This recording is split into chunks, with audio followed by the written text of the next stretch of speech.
need or a dialogue of some kind that is very intimate. Movies have saved my life so many times. So it is always hard when you are not somebody interested in a career, when you're interested in a biography through film. I mean, every movie I've made has a biography of some sort, even Blade 2, which is a sequel. So there's always a streak of strong biography in what I do. And as a result, I've been unemployed many years rather than take a movie that they commission from me. I've been offered huge franchises, and I said, I don't understand them. Thank you for listening to The Interview. You'll find more in-depth conversations on The Interview wherever you get your BBC podcasts, including episodes with the Ugandan human rights lawyer Nicholas Opeo, musician Patti Smith, and the tennis champion Bjorn Borg. You can also hear more leading artists and creative people talking to me, John Wilson, on the BBC's This Cultural Life. Until the next time, bye for now. From the BBC, that was The Interview. I'm Saroja Coelho. Good morning, Manitoba. You are listening to Information Radio here on CBC Radio 1, 89.3 FM, 990 AM in Winnipeg, and everywhere on the CBC Listen app. We are, of course, streaming live as well on CBC Manitoba's YouTube channel. I'm Marjorie Dowhouse in for Marcy Marcusa this morning. Thank you so much for joining us. Do want to mention that there is a yellow advisory, freezing drizzle advisory here for parts of southern Manitoba. If you've been outside this morning on the way in to CBC today, I kind of had to do the kind of wobble. It's really icy out there. We had some precipitation last night. It's frozen over on the roads. So we do have some periods of freezing drizzle that will continue today. But much of the Red River Valley is under that yellow freezing drizzle advisory. We're going to have more on the forecast coming up. But first, let's head over to Matt Humphrey, who has your CBC local morning headlines. Good morning, Matt. Good morning. A jury has found a man accused of fatally shooting 5 people at a Winnipeg rooming house in 2023 guilty of 5 counts of second-degree murder. The families of the victims of Jamie Felix say they were happy when the verdict came down, but violence broke out in the courtroom soon after when Felix punched a sheriff in the prisoner's box as they attempted to escort him out. More at 6:30. And emergency physicians at St. Boniface Hospital say long wait times are becoming increasingly normalized. They say it's not uncommon for someone to have to wait 20 hours before seeing a doctor, and it's demoralizing to see the problem grow across the healthcare system, they say. We'll hear more at the bottom of the hour. Thank you very much, Matt. Back soon. Matt Humphrey with your CBC local news headlines. Now, coming up on this first hour of the show, is Instagram doing enough to protect teens using the app? Some changes are underway, but is it enough? We'll hear from one expert who wants to see more done. That is coming up here on Information Radio. Right now in Winnipeg, light freezing drizzle. -10 right now, on our way to a high of -7. That freezing drizzle probably going to continue because we are under that yellow freezing drizzle advisory. So with those slick conditions out there, let us know what's happening on your morning commute. 204-788-3093. 204-788-3093. You're listening to Information Radio here on CBC Radio 1, 89.3 FM, 990 AM in Winnipeg, everywhere on the CBC Listen app and on CBC Manitoba's YouTube channel. World Report is next. On cue. I'm Garvey Bailey in for Tom Power. The director Baz Luhrmann is known for spectacle, from Moulin Rouge to The Great Gatsby. Now he's bringing his signature bold style to a new documentary about Elvis Presley. Hey, the light's on. I can see you. Hello out there. Hello. Baz will be here to talk about what draws him to splashy cultural icons. Q, this morning at 10:30 in Newfoundland, and on CBC Listen, or wherever you get your podcasts. This is World Report. Good morning, I'm John Northcott. Beirut is under a massive aerial assault this morning. Israel's military says it has already conducted 26 waves of strikes on the capital's southern suburbs following a night of heavy bombardment. While the IDF claims it is hitting Hezbollah weapons sites, the UN is warning of a humanitarian crisis. Human Rights Chief Volker Turk says the forced displacement of hundreds of thousands of Lebanese civilians could constitute a breach of international law. Israel and the United States continue to launch wave after wave of aerial attacks on Iran. Not even a week has passed, but both countries have already hit sites across the country, and both are warning the worst is yet to come. Senior international correspondent Margaret Evans has more on the escalating conflict and the growing human toll. With the conflict nearing the start of its second week, both Israel and the United States say their attacks against Iran are about to escalate. The U.S. Defense Secretary saying American firepower will surge dramatically, and the Israeli military promising surprises ahead for the Iranian regime. This was Israel's ambassador to the UN, Danny Danon, yesterday. The volume of missiles they are firing is already falling, and we are only 6 days in. 6 days in which an estimated 1,200 Iranian civilians have been killed, according to a U.S.-based human rights group. Iran continues to launch retaliatory strikes against Israel and to attack regional neighbors hosting U.S. troops. Speaking in India, Iran's Deputy Foreign Minister Saeed Khatibzadeh defended the attacks on those neighbors. We have no option just to put an end to the presence of United States in the surrounding area of Iran. We told Americans and we told our neighbors. Regional analysts say there is great concern over Washington's apparent lack of a post-conflict plan. Oraib al-Rantawi says while Iran's clerical regime is deeply unpopular, it also has its supporters and a military structure that has yet to crack. This is Iran, with more than 90 million people and 1.6 million square kilometers. It's a continent. Come on, for God's sake. U.S. President Donald Trump has encouraged Iran's security forces to lay down their weapons in exchange for their lives, and says he should have a say in choosing Iran's next leader. Margaret Evans, CBC News, Amman.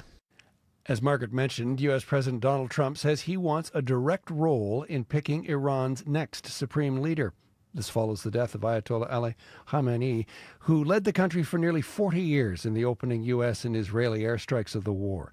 As the succession battle begins in Tehran, the CBC's Willie Lowry has the latest from Washington. Willie, there's been a lot of talk that Khamenei's son is the front-runner to replace him. What is the U.S. president saying about that? U.S. President Donald Trump has been pretty clear. Mojtaba Khamenei, the 56-year-old son of Supreme Leader Ayatollah Ali Khamenei, is not an option, at least if he has anything to say about it. After days of seemingly avoiding discussing the possibility of regime change, Trump telling Axios that he needs to be involved in picking the next leader of the country, just like he picked Delcy Rodriguez to run Venezuela, a move the administration has been very pleased with so far. Trump also urging IRGC members to lay down their arms and regime officials to defect. We also urge Iranian diplomats around the world to request asylum and to help us shape a new and better Iran with great potential. It's a country with great potential. There's much better future for Iran. It's now beginning. It's going to be, I think, a great future, and the United States will ensure that whoever leads the country next, Iran will not threaten America or its neighbors. Trump also saying that the U.S. had names in mind of who potentially could lead the country and that they were keeping an eye out on them as much as possible. And also, Willie, the administration meeting with some top U.S. defense contractors today. What can you tell us about that? Yeah, so U.S. media is reporting that the administration will meet with some of the country's largest defense manufacturers, including Lockheed Martin, RTX, formerly known as Raytheon, and others. The meeting comes as questions swirl around U.S. munitions supply and how long they can carry out the current military operations against Iran. Defense Secretary Pete Hegseth says munitions are not an issue. We've got no shortage of munitions. Our stockpiles of defensive and offensive weapons allow us to sustain this campaign as long as we need to. Hegseth adding that the amount of firepower over Iran was about to surge dramatically as the conflict continues to escalate. The CBC's Willie Lowry in Washington. Thanks, Willie. My pleasure, John. There is growing concern and confusion over Canada's position on the war in Iran, while Prime Minister Mark Carney has suggested the current military action appears to be, quote, inconsistent with international law. He has not categorically ruled out future participation by Canadian forces. Now Canada's military officials are weighing in on what that involvement might actually look like. Joining us with Janice, let's talk about what these authorities are saying about Canada's potential role. John, Canada is not part of the offense against Iran. It wasn't consulted. It wasn't part of the planning. That much is clear. But the chair of Canada's Joint Operations Command told reporters at a defense conference in Ottawa yesterday that at the time these attacks kicked off, Canada had about 200 soldiers in the region on some 6 different missions. Some of them now on the move, pulled back, reassigned. When a reporter pushed Mark Carney with a hypothetical question earlier this week, the Prime Minister did not categorically rule out Canadian military involvement, if necessary, to protect allies. Yesterday, Chief of the Defence Staff, Jenny Carignan, was more precise about the circumstances that would trigger that. This is not a mission that we are considering. However, our Gulf partners may require defense and support. So within that context, these would be the type of military options that we could consider. This conflict is unpredictable, much broader, it turns out, than just taking out Iran's leader or crippling its nuclear activities. That leads to more hypothetical questions about what happens if Canadian forces end up in the middle of something. A missile's been fired in the direction of Turkey, an ally. Bases of NATO allies are involved. Navy ships of European partners are heading for waters off Cyprus. Politicians and military planners can't rule out that Canada's obligations to its military alliance couldn't come into play. So, Janice, Parliament on a break this week, MPs back in their ridings, probably hearing from constituents about all of this. Yeah, and the Prime Minister and all his senior staff on the other side of the Pacific. It's been hard for Liberals to get on the same page, and some MPs do have serious concerns about how all of this is unfolding so quickly. A briefing's now planned for these parliamentarians with Foreign Minister Anita Anand. That would be ahead of the House returning next week, where it could have some vigorous debates. Janice McGregor in Ottawa. Thanks, Janice. You're welcome. We will now begin the signing. Prime Minister Takaichi and Prime Minister Carney, please sign. With the stroke of a pen in Tokyo, Prime Minister Mark Carney is wrapping up his 3-nation tour of the Indo-Pacific. The new comprehensive strategic partnership signed today isn't just about trade. It's a security roadmap that includes a new cyber policy dialogue and a plan for Japanese forces to train in the Canadian Arctic. While the visit included some birthday diplomacy for Japan's new leader, the real focus is on securing these new defense and energy ties. JP Tasker has the details. Prime Minister Mark Carney is on the final leg of his 10-day Indo-Pacific tour. After stops in India and Australia, where he signed commercial deals worth billions and built up some rapport with his fellow leaders, he's now in Tokyo for a face-to-face meeting with his Japanese counterpart, Prime Minister Takeichi Sanai. Carney is the first G7 leader to visit with Takeichi since her landslide victory in February. And it also happens to be her birthday. The Prime Minister brought her a Canadian-themed cake. Maple syrup features prominently. Then he has meetings scheduled with Japanese corporate giants, including automakers. The federal government wants these firms to invest in their Canadian operations as U.S. car companies retreat. All part of Carney's plan to cut new deals with old partners. JP Tasker, CBC News, Tokyo. And that is the latest national and international news from World Report. Remember, for news anytime, go to our website, cbcnews.ca. On the website this hour, the top story, I just read you the headline, why anything short of regime change in Iran is a loss for Donald Trump. Mike Crawley out of our Washington bureau with that, cbcnews.ca. I'm John Northcott. This is CBC News.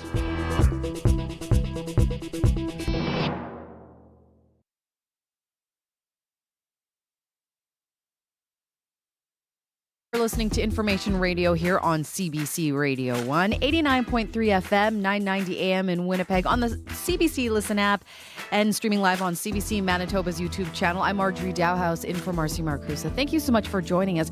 Coming up on this first hour of the show, where does Canada stand on Iran? With the Prime Minister's message shifting over the course of this week, we'll hear from a reporter about where he has landed. More on that after 6:30. And also with the Paralympic Games in Milano Cortina opening today, we take a closer look at Canada's athletes and why the audience for parasport is growing. But first up here, Instagram is making some changes to how teens are using the app, but the Canadian Centre for Child Protection thinks more could be done. I feel like the kids are growing up too fast as it is, and we want the kids to be kids as long as possible. That conversation coming up right off the top here on the show. You're listening to Information Radio. At 6:11, with a look at your CBC morning local headlines, here now is Matt Humphrey. Good morning, Matt. Good morning. Jamie Felix has been found guilty of 5 counts of second-degree murder. All 5 victims were shot in a West Broadway rooming house in 2023, and families of the victims say they were relieved to hear the guilty verdict. And sighs of relief were heard in the courtroom, but soon after, the courtroom turned violent when Felix punched a sheriff in the prisoner's box. We'll hear more. And the Manitoba NDP has introduced a bill that would make it easier to have a person who has abused a vulnerable adult added to a provincial registry. The Families Minister says the bill would eliminate one of the 2 hearings the Adult Abuse Registry Committee must go through before referring someone. More at 6:30. Thank you very much, Matt. Back soon. Matt Humphrey with your CBC local news headlines. Let's say good morning to our wonderful crew here on Information Radio. Darren Morash is producing our feed on CBC Manitoba's YouTube channel. Sarah Sanders standing by for your tips on this morning commute.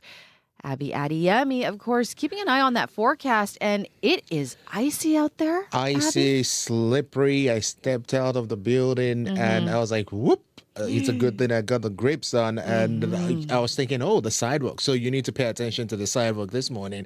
Got to the vehicle, and it felt like, taking out a bowl of ice cream from the freezer, and you just see it's not frosty. It was like frozen. Yeah. I had to struggle to get it open, and then I was like, oh, I can't drive up because it's all like frozen windshield. And then I was that guy that actually woke the neighbors up this morning. Oh, because scraping your windshield. Scrape. So if you heard it miles away, that was me definitely trying to scrape around 4 a.m.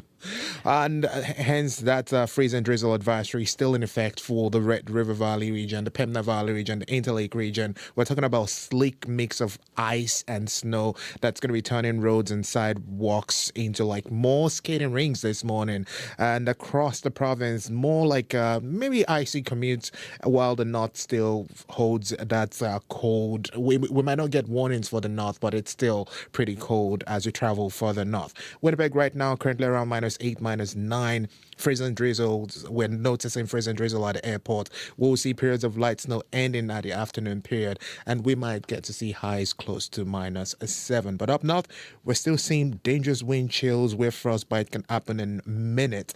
I'm talking about -41 in Churchill this morning. Thank you very much, Abby. Thank you. Abby, with a look there on your forecast. And Sarah Sanders joins us now in studio. And I know that a lot of people may not be going in today because it is Friday, after all.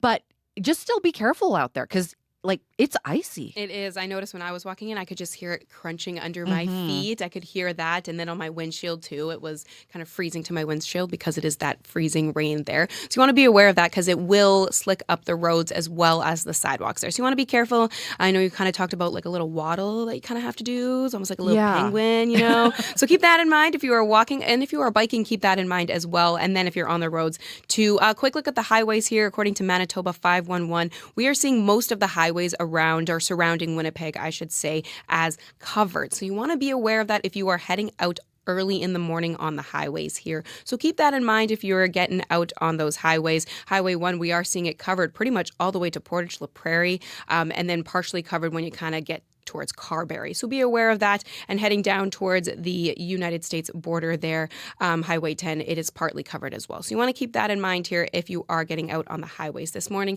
And just a reminder to check Manitoba 511 if you are getting out on those highways for up-to-date conditions and any situations that are going on out there. The number to call for the show today, if there is something that is getting in your way or something that is going on, the number is 204-788-3093.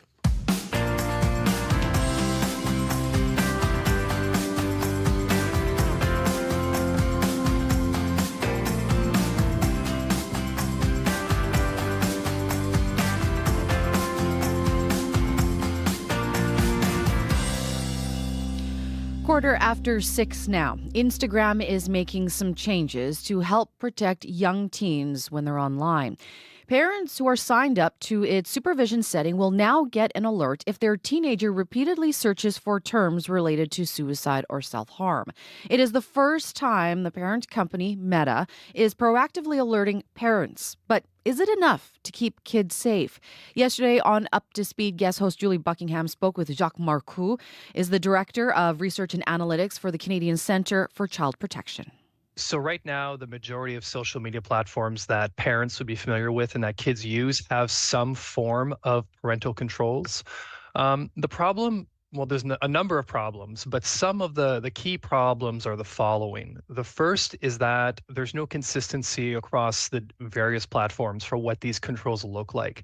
So on one platform, you may have more insight into what your kid does, but on another, it may be a completely different sort of dashboard where you can see very little. So there's really no standard for what a parental control is and how helpful it ought to be.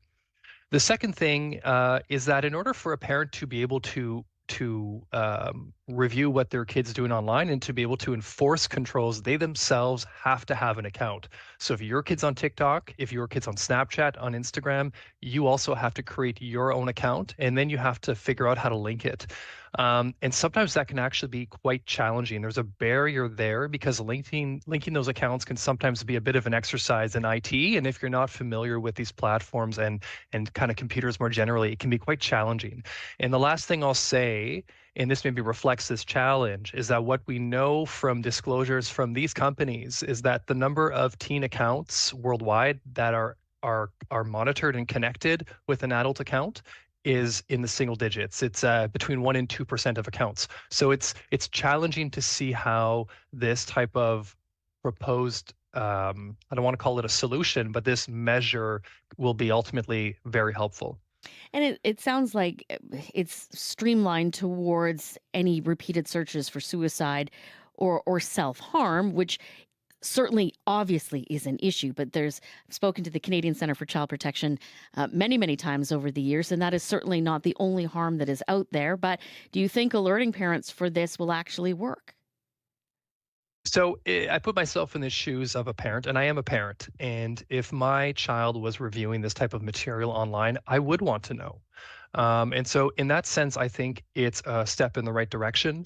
But the broader issue is that these digital environments that our kids are in for hours a day don't have any standards. There's no guardrails in place. There's no regulations. There's no expectations for how the algorithms work. With this new measure that's being rolled out, we don't actually know what they'll do after they make a notification. Will they just continue to let the algorithm that's serving up this type of content to your kids resume and do what it's been doing prior, or will they make adjustments? So we don't know that information. I don't think anyone does, and those are the things that lack transparency. And I don't think there's been a whole lot of input from, for example, actual parents in the development of any of these measures. So once the parent gets the alert, do we know what happens next? I don't know. And that's one of the criticisms that I've read online from other experts, is that that can be quite startling as a parent to suddenly get a notification and say bold letters that says your kid's been doing XYZ online, right, as it relates to self-harm. So what sort of supports then follow? I mentioned, what does the platform do? What kind of reaction do they do beyond just notifying the parent? Do they then take additional moderation steps for that child because they've been perhaps noted as being higher risk? Or do they not? Or do they just dump everything onto the shoulders of parents and the child? So historically, that tends to be the playbook from the tech industry, is that they don't like to make fundamental changes to the environment. That would be the most helpful. What they like to do is make tweaks along the periphery of the issue, and those tweaks tend to simply download the responsibility onto the end users to keep themselves safe and to deal with these issues. And that's really at the heart of the issue.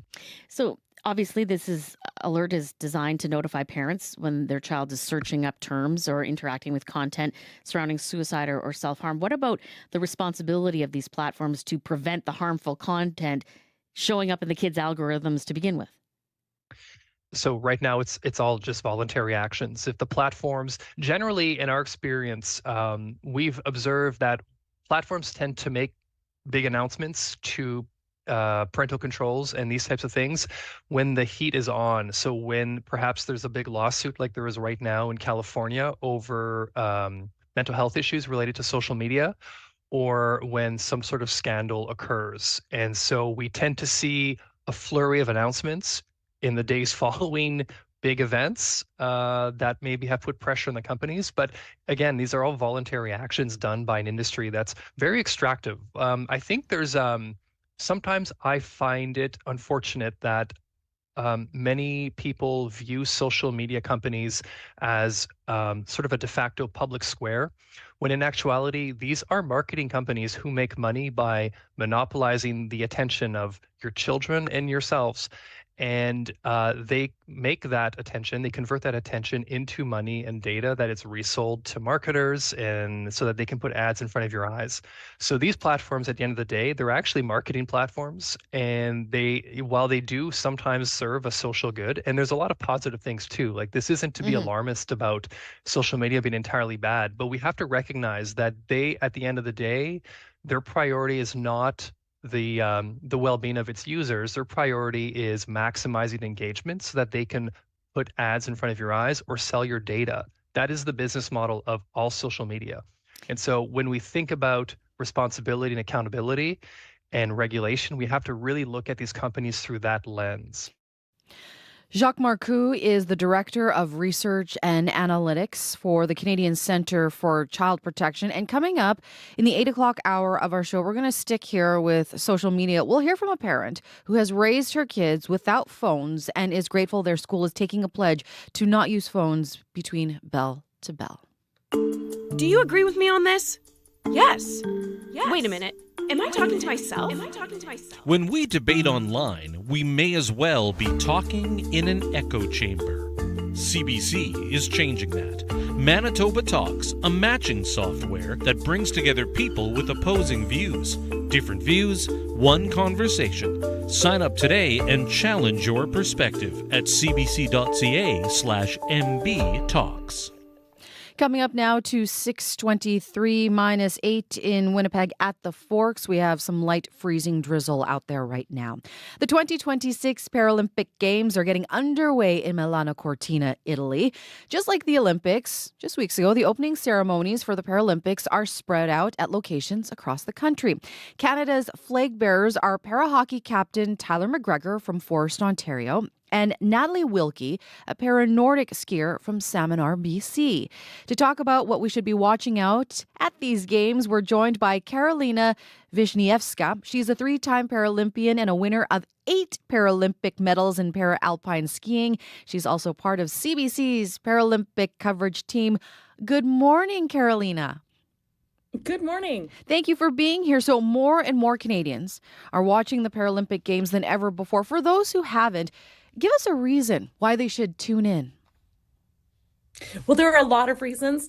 The top reason I give is I often talk to people and they're sad that the Olympics are over. They love watching Canadian athletes compete at the highest level internationally. So I like to say, well, you're in luck because the Paralympics always follow the Olympics. So you can just keep those good feelings rolling. And another reason, of course, is that the Paralympics are really similar to the Olympics in so many ways, the highest level of sport. But the athletes who compete at the Paralympics are people with physical disabilities. So they have had to overcome things that Olympians and most Canadians haven't. And so it's just fascinating to see what these athletes are able to do.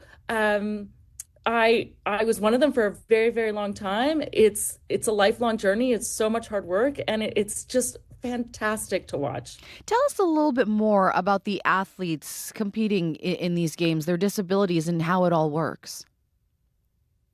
Yeah, so I would break down the types of athletes at the Paralympic Games into 3 broad groups. The first being athletes with a visual impairment. And so they compete with a guide who tells them where to go. So for instance, in my sport, para-alpine skiing, you have a guide guiding an athlete down the downhill, sometimes up to 100 kilometers an hour, guiding them down, telling them where to go and what they've discussed. The other group are sitting athletes. And so those are athletes with a spinal cord injury, any level of spinal cord injury, or double above the knee amputees. And so you can see a lot of those athletes playing para ice hockey, for example. So para ice hockey is a whole grouping of different kinds of disabilities on the ice. So it's fantastic to watch those guys play as a team. Excuse me. And the third group is the group that I belong to, which is the standing group. So all the other disabilities, amputations or movement disorders like I have. I was born with cerebral palsy. So that, broadly speaking, covers the types of disabilities in athletes who compete at the Paralympics. So pretty much any physical disability. And then everyone is medically classified at the international level to ensure that it's fair. Now, during the Olympic Games, chef de mission Jen Heil spoke about the lack of funding for Canadian athletes. Can you tell us more about this from the perspective of a Paralympian? Certainly. A lack of funding for the Canadian sports system, it impacts Olympians as well as Paralympians. I would argue it impacts Paralympians even more, simply because we're not as well known. And there are upfront costs on the Paralympic side that you might not see on the Olympic side. For example, a sit ski for a sitting skier can cost anywhere between $3,000 to $10,000 US. And if you think about that as a point of entry or a piece of equipment that you need in order to be a sit skier, to become a sit skier, it can be very cost prohibitive. So I think it's really important to realize that, the Canadian sport landscape could use an injection of funding, certainly. And I think Jen Heil did a great job of opening up that discussion more broadly. But I'm also really excited to say that at these Paralympic Winter Games, it'll be the first time the Canadian Winter Paralympic athletes will receive money for medals, the same way that their Olympic counterparts have since 2008 in Beijing. Oh, that is wonderful news. What are you looking forward to most about these Paralympic Games this time around in 2026? Well, my sport was alpine skiing, so I'm really excited about that. And in fact, I will be calling all the para-alpine races for CBC starting tomorrow. So I'm super excited about that, of course. And we have a great para-alpine team with 8 superstar athletes. So I can't wait to see what they're going to do. I'm also excited to see what the para-Nordic team can do. Para-Nordic being cross-country and biathlon. They are led by the greatest of all time, my friend Brian McKeever. He has so much experience and knowledge of his sport, and he has this wonderful team that is comprised of veterans like Natalie Wilkie, the flag bearer, or Mark Orentz on the biathlon side, and a whole group of young, up-and-coming, and strong athletes. So I'm really curious to see what the Para-Nordic team can do as a team. Well, Carolina, thank you so much for joining us, and we're all going to tune in, cheer on our athletes, and of course, hear you call some of the sports. Thank you for being here this morning. Thanks for having me. Take care. That was Karolina Wisniewska, a 3-time Paralympic athlete. She's also part of CBC's Paralympic coverage team. I do want to mention, you maybe have been keeping an eye, maybe you heard the Folk Fest lineup, Winnipeg's Folk Fest, was released last night. We're going to have an interview coming up here in the second hour of the show, but a lot of hype about this. We want to know what you think. Headliners of Monsters and Men is one of the big names that will take part in the Folk Fest this year. Call our listener line. Tell us what you think. 204-788-3205. 204-788-3205. You're listening to Information Radio here on CBC Radio 1. Stay with us. Your CBC local news is next. This is CBC News. At 6:30, we're at -9 with a freezing drizzle warning in downtown Winnipeg. Good morning. I'm Matt Humphrey. A St. Boniface ER physician says it's demoralizing to see how bad wait times have gotten. Dr. Aaron Gwynn says nearly 60 people were waiting for care at the Winnipeg Emergency Department Wednesday, and that's not even the worst it's been this week. I think even a year ago, if you'd asked me about that, I would have said that that was near one of our worst all-time days. You see things that really hurt, like elderly or vulnerable people who are waiting like over a day to be seen by a physician stuck in a hallway somewhere. Like, that's terrible. Gwynn says the hospital might have broken an all-time record on Monday evening with 75 people waiting. The Manitoba Health Minister says visits are up since St. Boniface's new emergency department opened in October. They say work continues to improve the flow of patients and to reduce wait times. The son of a Winnipeg woman who died in a tourist bus crash wants to know why the vehicle went off the road. It happened on Sunday in a town near Santo Domingo in the Dominican Republic. Kim LaFontasi died in the crash. Her son, Ashton Kropla, says local authorities have said little to nothing about what led to it. It would be nice to know what happened, because we think we know, but everything we're having to do ourselves, we're having to fill in all these blanks, right? Like finding out that our mom died, we got to find out alone. It's crazy. An hour before the crash, Kropla says his mother texted him saying the driver was traveling at a high speed down a winding road. Kropla says his mother was a selfless person who was always ready to help others. CBC has asked the Dominican Republic National Police for comment. The families of Jamie Felix's victims say they're happy with the jury's verdict. Felix was found guilty yesterday of 5 counts of second-degree murder. All victims were shot in 2023 at a West Broadway rooming house. The defense didn't persuade the jury that Felix's father was ultimately the one responsible. Reporter Owen is the aunt of 2 of the victims, Crystal and Stephanie Beardy. She says Felix showed no sign of regret during the trial. He's walking around smiling in the court, smirking, just no remorse, and yet 4 families had to lose theirs. Now they got to find ways to fill those voids that they feel all the time, fill that emptiness with something. Violence broke out in the courtroom after the verdict was read. Felix tried to talk to his supporters in the gallery, but when sheriffs tried to pull him away, he punched one of them. Felix will be sentenced at a later date. The province says it's trying to speed up the adult abuse registry process. Families Minister Nahanni Fontaine introduced a bill yesterday to remove one of the steps, eliminating a hearing.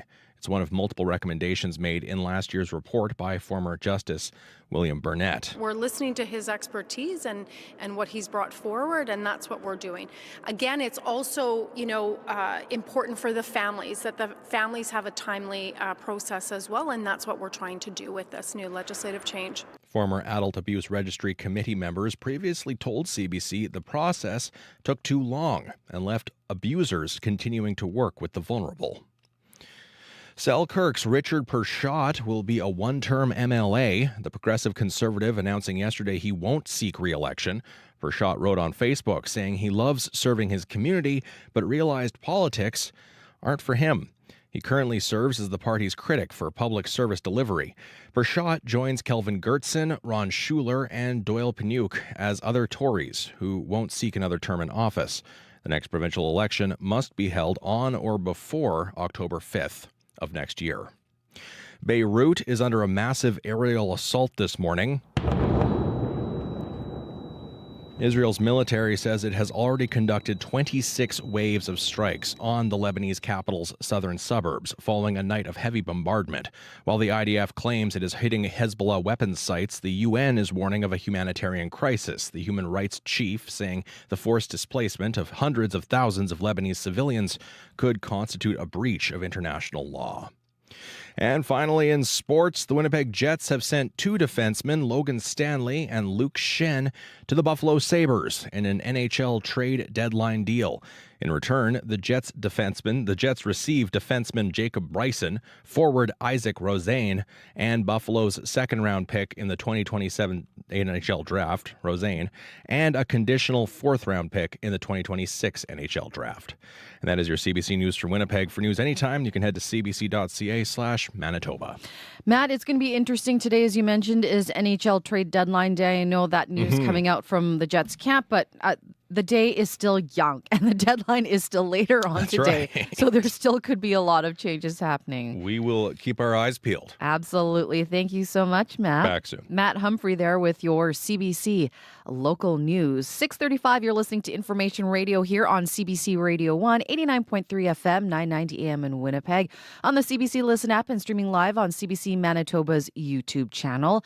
Icy out there, freezing drizzle, a concern here in parts of southern Manitoba. Abby, Adiemi, tell us all about it. Yes, Marjorie, we got yellow advisory in place due to those freezing drizzle and, the precipitation we got from yesterday into the overnight period that froze things up, really turning roads and even sidewalks a bit slippery this morning across the Red River Valley region, tracking it into the Pembina Valley region and all the way to the Interlake Gimli area. We're seeing slippery conditions there. Meanwhile, other parts of the province also facing icy conditions this morning also.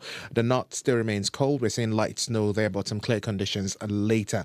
Winnipeg now, we're hovering between -8 and -10. Light freezing drizzle reported at the airport and even within the city limits, really making things slick. Expect, patchy freezing spots here and there. And this is going to be, you will notice it as you step out this morning through the morning. Some breezy conditions will come from the northwest and we'll see a high get to about -7. For more than Winkler, and Morris all the way towards Headingley, we're seeing temperatures around -11 at this time, also seeing those freezing drizzle and warming up to -6. Gimli's at -11, freezing drizzle also spotted there. -7 is the high for today. Brandon, all the way towards Nipper, we're looking at temperatures around -10, -11, light snow falling there this time. You warm up to -6. Dauphin towards Roblin, -12 and cloudy, high of -3 today. For the northern part of the province, we see steady temperatures just hovering between -12 and -19 at this time. The Par -12, Flin Flon -19. Clear skies we have there. Both regions will see highs near -3. Well, for Thompson, Gill and Lynn Lake, we're seeing temperatures flat around -14 there. Light snow. Highs will remain between -6 and -10, though through the overnight period we're going to see wind chill really drop to about -35 for the regions. To the lake, -15 at this time, while up in Churchill we're seeing -16, high of -13, and overnight the wind chill gets to about -41. So overall, icy conditions to the south with a cold and a mix of snowy conditions in the northern part of the province. Winnipeg currently -10 with freezing drizzle. We warm to -7, and I just picked into what tomorrow looks like, and I see a much warmer temperature, -3. So it is warming up for the weekend. Spring is, once you bring the clock forward, I'm counting down already, Marjorie. And thank you for reminding us. I forgot we got to actually spring Don't forward. forget the microwave. Don't forget the microwave. I won't. I have a lot of clocks to change. Thank you very much, Abby. Speaking of that freezing drizzle, that's probably affecting your morning commute. Sierra Sanders joins us now in studio. Sierra. Good morning, Marjorie. Yeah, I got a call from Dan on a bike. He's out there scoping everything out there this morning, gave me a call. He said that ice is on pretty much everything out there.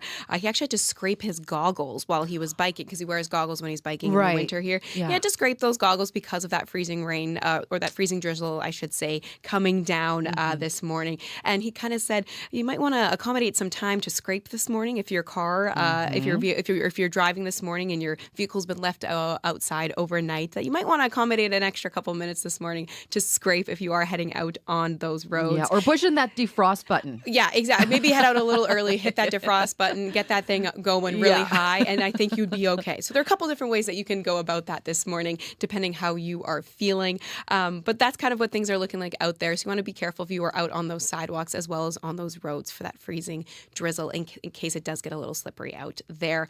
Not hearing about any other situations that are causing any backups or any issues. But if that's not the case and there is something that you're seeing out there and you want to let me know so I can let your fellow commuters and listeners know, give me a call on that CBC commuter line. That number is 204-788-3093. Thank you very much, Sierra. We are at 6:39 now here on Information Radio, and it is time for your morning business report. Crystalie Ramlakan joins me now. Well, good morning, Crystalie.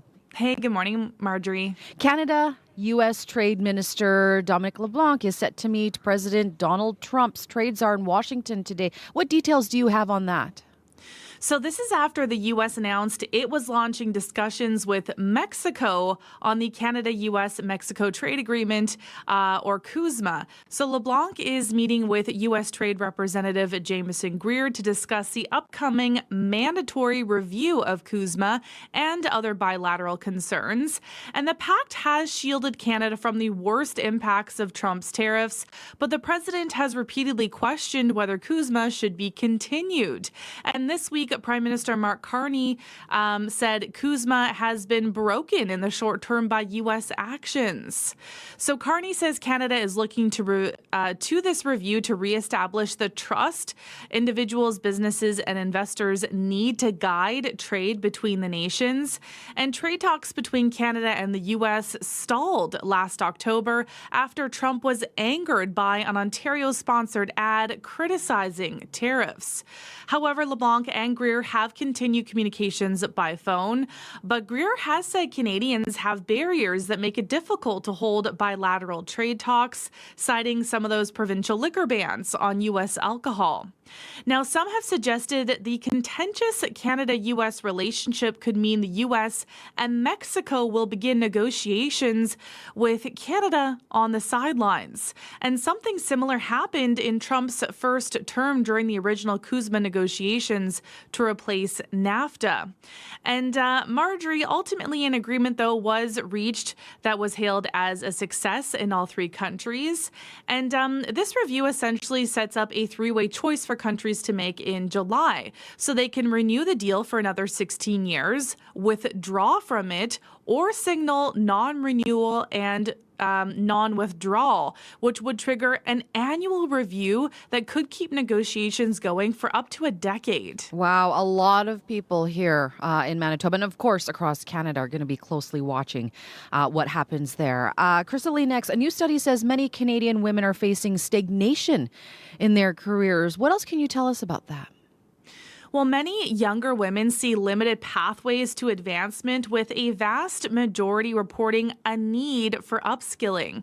So data from Fora, Network for Change, which is a nonprofit group focused on gender equity in the workforce, found 93% of Canadian women and gender marginalized workers between the ages of 18 and 29 see no clear pathways to promotions at their workplaces. 85% say they do not feel professionally challenged or stimulated, and more than half say they are stuck in entry-level positions. And 94% reported identity-based barriers to meaningful employment. So more than half cited age as a barrier, or just over a third cited gender, and 41% cited race. So Fora's CEO says while systemic barriers do exist, there are actions individuals can take that may help advance their careers, such as networking and exploring opportunities for professional development in and outside of jobs. Having more established people in your network can also help unlock opportunities. And the CEO also recommends employers examine promotion pipelines for entry-level positions so younger employees understand the requirements for advancement. And finally, Crystal, there is a new app that can alert you if smart glasses are nearby. What can you tell us about that? Yes, so the new app called Nearby Glasses detects these surveillance spectacles. It was created in response to reports that Meta Ray-Ban smart glasses have been used in immigration raids and to harass sex workers, and as a way to guard against the potentially invasive tech. So the app searches for Bluetooth signals like the ones assigned to smart glasses and sends the user a notification. The app, only available on Android right now, doesn't give a precise location, but it does find signals within 10 to 32 feet of users indoors and 32 to 50 feet outdoors. And it may be helpful. The New York Times recently reported Meta is considering adding facial recognition technology to its glasses. Interesting. Okay. I know, and it could be disconcerting to people who are being filmed and they don't know because they have never seen smart glasses before. They're not aware of them, and they do kind of just look like regular glasses, right? Yeah. Wow. It's a talker indeed. Crystal, thank you so much for joining us. Have a wonderful weekend.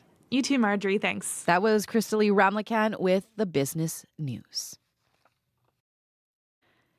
It is 6:45 and you are listening to Information Radio here on CBC Radio 1. I'm Marjorie Dowhouse. Well, you may have heard the 51st Winnipeg Folk Festival lineup has been announced. It was released last night and will showcase many Manitoba artists, including Cree artist Fontaine. Here she is with Good Buddy.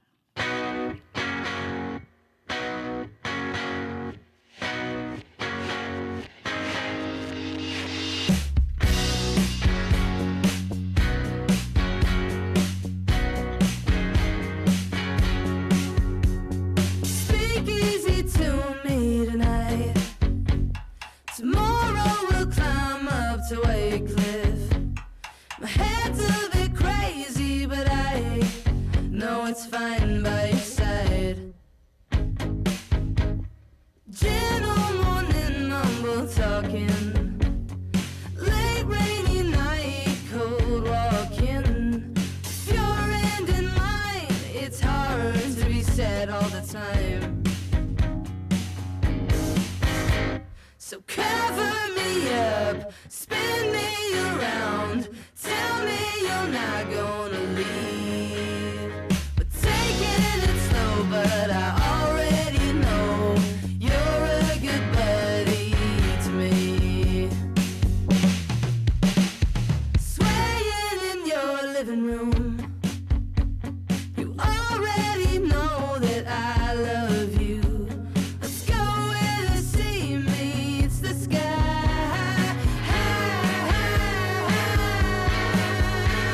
And cover me up, spin me around, tell me you're not gonna leave. Taking it slow, but I already know you're a good buddy to me.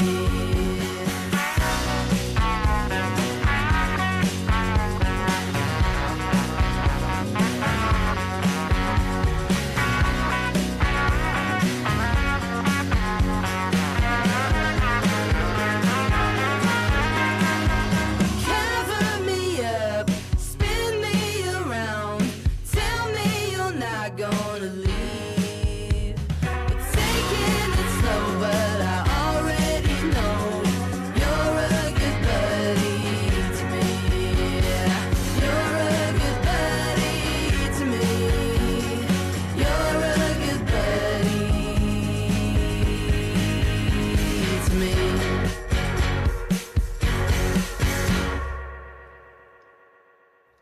That was Fontaine with Good Buddy. She'll be performing at this year's Winnipeg Folk Festival. The lineup was announced last night. We're going to have more on that coming up in the next hour on the show, but we're asking you, what do you think of the performers that will hit the stage at the Winnipeg Folk Fest?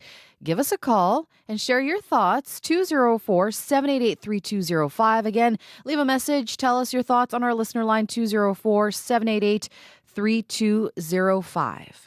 The fire hose of news from America can feel like a lot these days. If you're trying to figure out what to make of it all, we got you. I'm Katie Simpson. And I'm Paul Hunter. We're correspondents here in Washington. Working just around the corner from where much of the action is taking place. 2 blocks from the White House. And that's the name of our new podcast. For top-notch analysis of U.S. politics from a Canadian perspective, find 2 blocks from the White House on CBC Listen and wherever you get your podcasts. Local news is in decline across Canada, and this is bad news for all of us. With less local news, noise, rumors, and misinformation fill the void, and it gets harder to separate truth from fiction. That's why CBC News is putting more journalists in more places across Canada, reporting on the ground from where you live, telling the stories that matter to all of us. Because local news is big news. Choose news, not noise. CBC News. 6:49 now. We still have a yellow freezing drizzle advisory for parts of southeastern Manitoba. It is very slick out there. It is -9 right now at the Forks, -10 at the airport. On our way to a high today of -7, but that freezing drizzle will continue, should taper off later on today. If you're seeing something out there affecting your commute because of those conditions, 204-788-3093, 204-788-3093, and let us know. How's your commute going so far on this Friday morning? You're listening to Information Radio on CBC Radio 1, 89.3 FM, 990 AM in Winnipeg, everywhere on the CBC Listen app, and streaming live on CBC Manitoba's YouTube channel. Just want to also run over a little bit more of the forecast here as we wait for our next guest to join us on the show. So we're also looking at periods of snow tonight, dropping down to a low of -13 and clearing. But as Abby alluded to earlier in the show, temperatures are warming up for the weekend. We're looking at 3 degrees, mix of sun and cloud, and then getting up to 5 degrees, a high on Sunday with a chance of showers there. It's going to be warming up. It is now 10 minutes to 7 o'clock. With regret, that is how Mark Carney, speaking Wednesday in Australia, described Canada's support for the military action in Iran. It is a subtle departure from his initial comments last weekend when he voiced support for the actions of the United States and Israel. Sarah Ritchie is a reporter with the Canadian Press and joins us now on the line. Good morning, Sarah. Good morning. What did you make of the Prime Minister's shifting rhetoric when it comes to Canada's support for military action in Iran?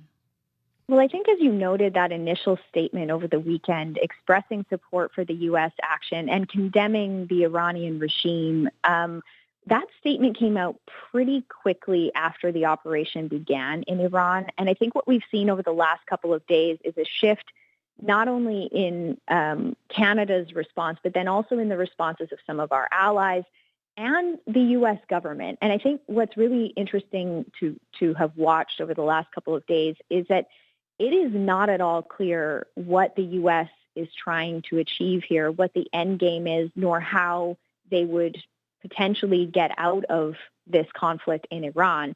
And maybe what we have seen from Mark Carney is reflective of that. You know, we've seen other allies take a little bit more cautious approach. I think about the statement that came from the UK, France, and Germany over the weekend, which did not comment on or support the U.S. action directly, but did condemn the Iranian regime. So I think what we've seen is a bit of a shift from that initial support of the U.S. action, which is perhaps Mark Carney's way of trying to, you know, keep the peace and maintain a good relationship with U.S. President Donald Trump, into now him qualifying that statement, saying that Canada's support is not a blank check, and noting that this situation, you know, his comments the other day in Australia said that this situation represents a failure and a breakdown of the international order. He noted the fact that the U.S. did not consult the United Nations before starting this operation. And you know, just I think what we've seen is reflective of the sort of chaos of this entire war so far. Sarah, does it matter that the Prime Minister is responding to this war in the Middle East while he's on an international tour? He's been to Australia.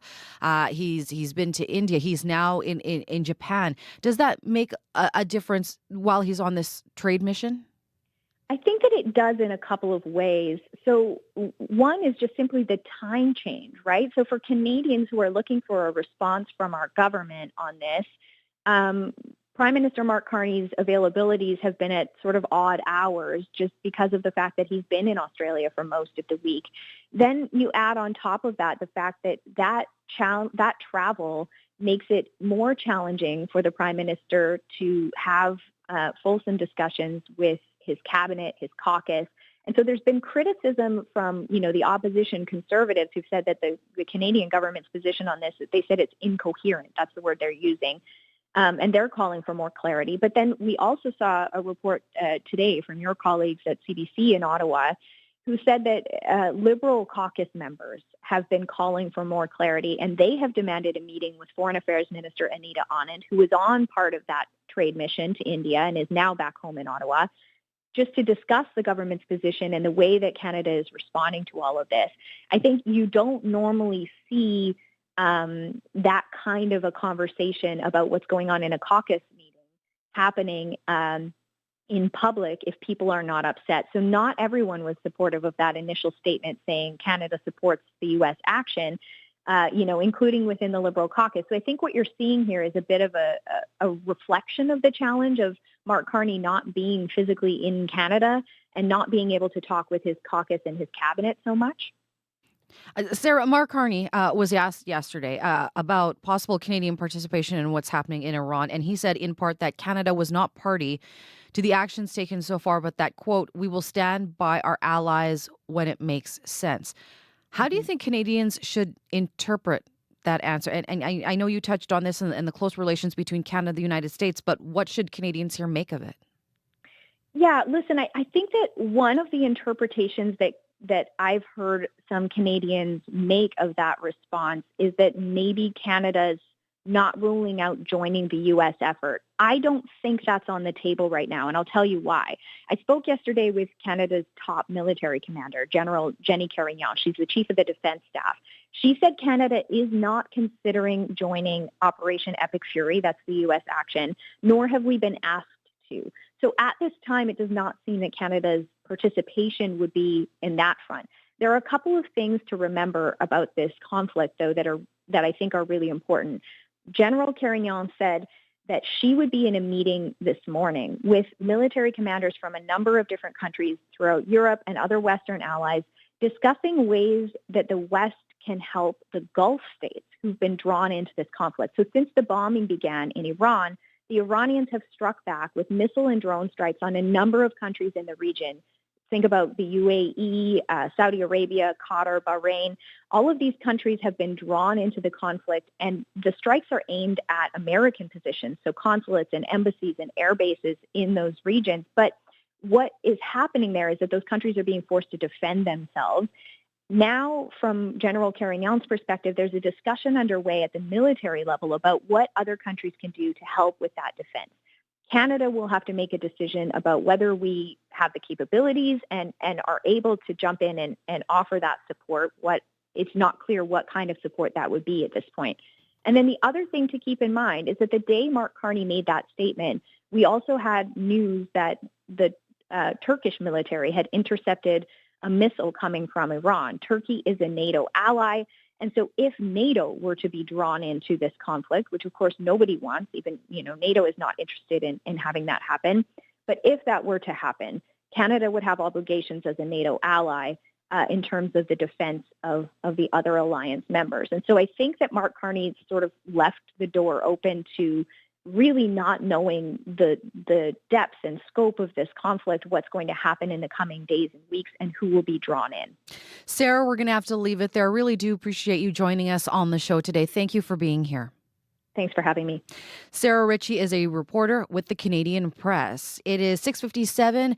Matt Humphrey joins us now with a look at your CBC local news headlines. Good morning, Matt. Good morning. A Winnipeg family wants answers after learning their mother died in a tourist bus crash. Kim LaFontassi died in the Dominican Republic when the bus went off the road. It happened near Santo Domingo. Her family here in Winnipeg say Dominican authorities have provided very little information to them about what happened. Her son says she texted him an hour before the crash, saying the bus driver was going very fast down a winding road.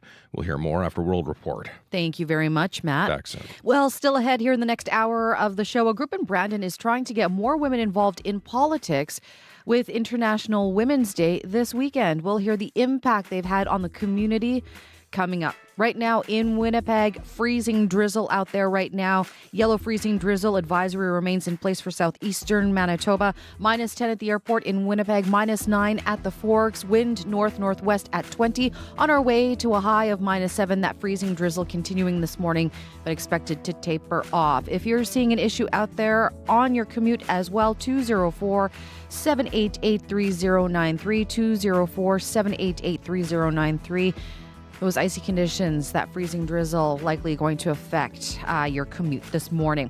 You're listening to Information Radio here on CBC Radio 1, 89.3 FM, 990 AM in Winnipeg, everywhere on the CBC Listen app and streaming on CBC Manitoba's YouTube channel. I'm Marjorie Dowhouse in for Marcy Marcusa this morning. Thank you so much for joining us. We still have plenty coming up, but stay tuned here to CBC Radio 1. Coming up next, World Report.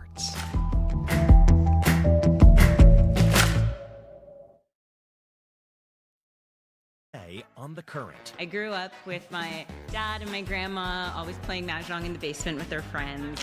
The click-click of mahjong tiles has long been a familiar sound among older people, but the Chinese game is having a moment with Gen Z to talk about the joy of mahjong and how it connects people offline, lets them have fun, and learn about history and culture on The Current. The Current with Matt Galloway. This morning at 8:37, 9:07 in Newfoundland, and on the CBC Listen app. This is World Report. Good morning, I'm John Northcott.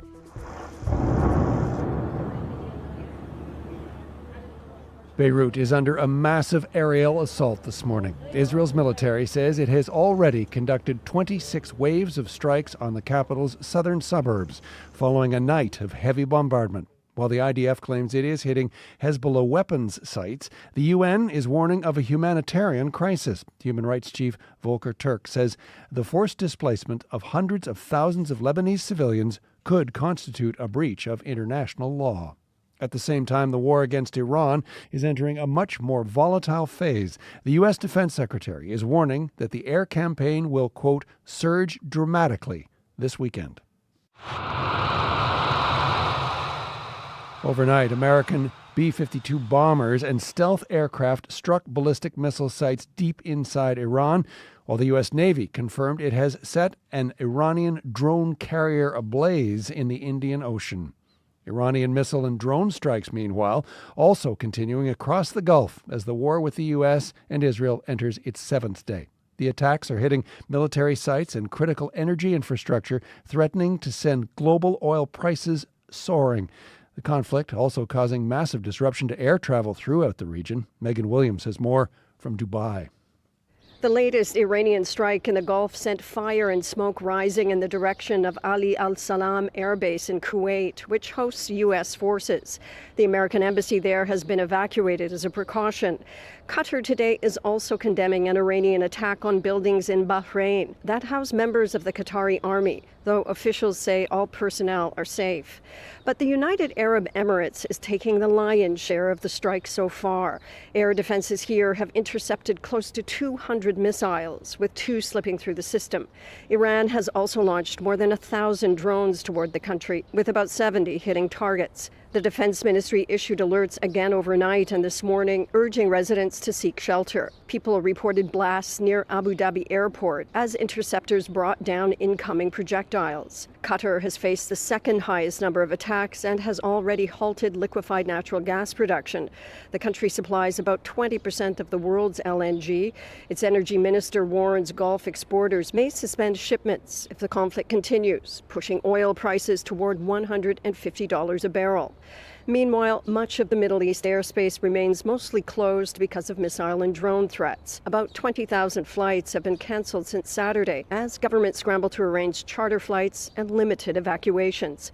Megan Williams, CBC News, Dubai.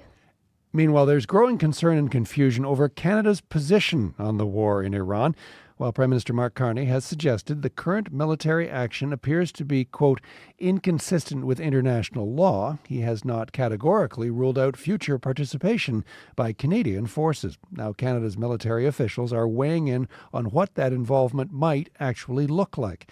Joining us with the latest, Janice McGregor in our Parliamentary Bureau. Janice, what are those authorities saying about Canada's potential role?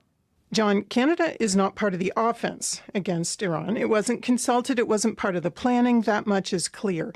But the chair of Canada's Joint Operations Command told reporters at a defense conference in Ottawa yesterday that at the time these attacks kicked off, Canada had about 200 soldiers in the region on some 6 different missions. Some of them now on the move, pulled back, reassigned. When a reporter pushed Mark Carney with a hypothetical question earlier this week, the Prime Minister did not categorically rule out Canadian military involvement, if necessary, to protect allies. Yesterday, Chief of the Defence Staff, Jenny Carignan, was more precise about the circumstances that would trigger that. This is not a mission that we are considering. However, our Gulf partners may require defense and support. So within that context, these would be the type of military options that we could consider. This conflict is unpredictable, much broader, it turns out, than just taking out Iran's leader or crippling its nuclear activities. That leads to more hypothetical questions about what happens if Canadian forces end up in the middle of something. A missile's been fired in the direction of Turkey, an ally. Bases of NATO allies are involved. Navy ships of European partners are heading for waters off Cyprus. Politicians and military planners can't rule out that Canada's obligations to its military alliance couldn't come into play. So, Janice, Parliament on a break this week. MPs back in their ridings, probably hearing from constituents about all of this. Yeah, and the Prime Minister and all his senior staff on the other side of the Pacific. It's been hard for Liberals to get on the same page, and some MPs do have serious concerns about how all of this is unfolding so quickly. A briefing's now planned for these parliamentarians with Foreign Minister Anita Anand. That would be ahead of the House returning next week, where it could have some vigorous debates. Janice McGregor in Ottawa. Thanks, Janice. You're welcome. In Japan this morning. We will now begin the signing. Prime Minister Takaichi and Prime Minister Carney, please sign. With the stroke of a pen in Tokyo, Prime Minister Mark Carney is wrapping up his three-nation tour of the Indo-Pacific. The new comprehensive strategic partnership signed today isn't just about trade. It's a security roadmap that includes a new cyber policy dialogue and a plan for Japanese forces to train in the Canadian Arctic. While in Tokyo, the Prime Minister framed the deal as a necessary response to a world at, quote, a turning point. It is the strength of values, but also the value of strength that brings true security and prosperity to our nations. And it's that strength through partnership that we will further today. Thank you very much. While the visit included some birthday diplomacy for Japan's new leader, the focus is on securing those new defense and energy ties. JP Tasker has the details. Prime Minister Mark Carney is on the final leg of his 10-day Indo-Pacific tour. After stops in India and Australia, where he signed commercial deals worth billions and built up some rapport with his fellow leaders, he's now in Tokyo for a face-to-face meeting with his Japanese counterpart, Prime Minister Takeichi Sanai.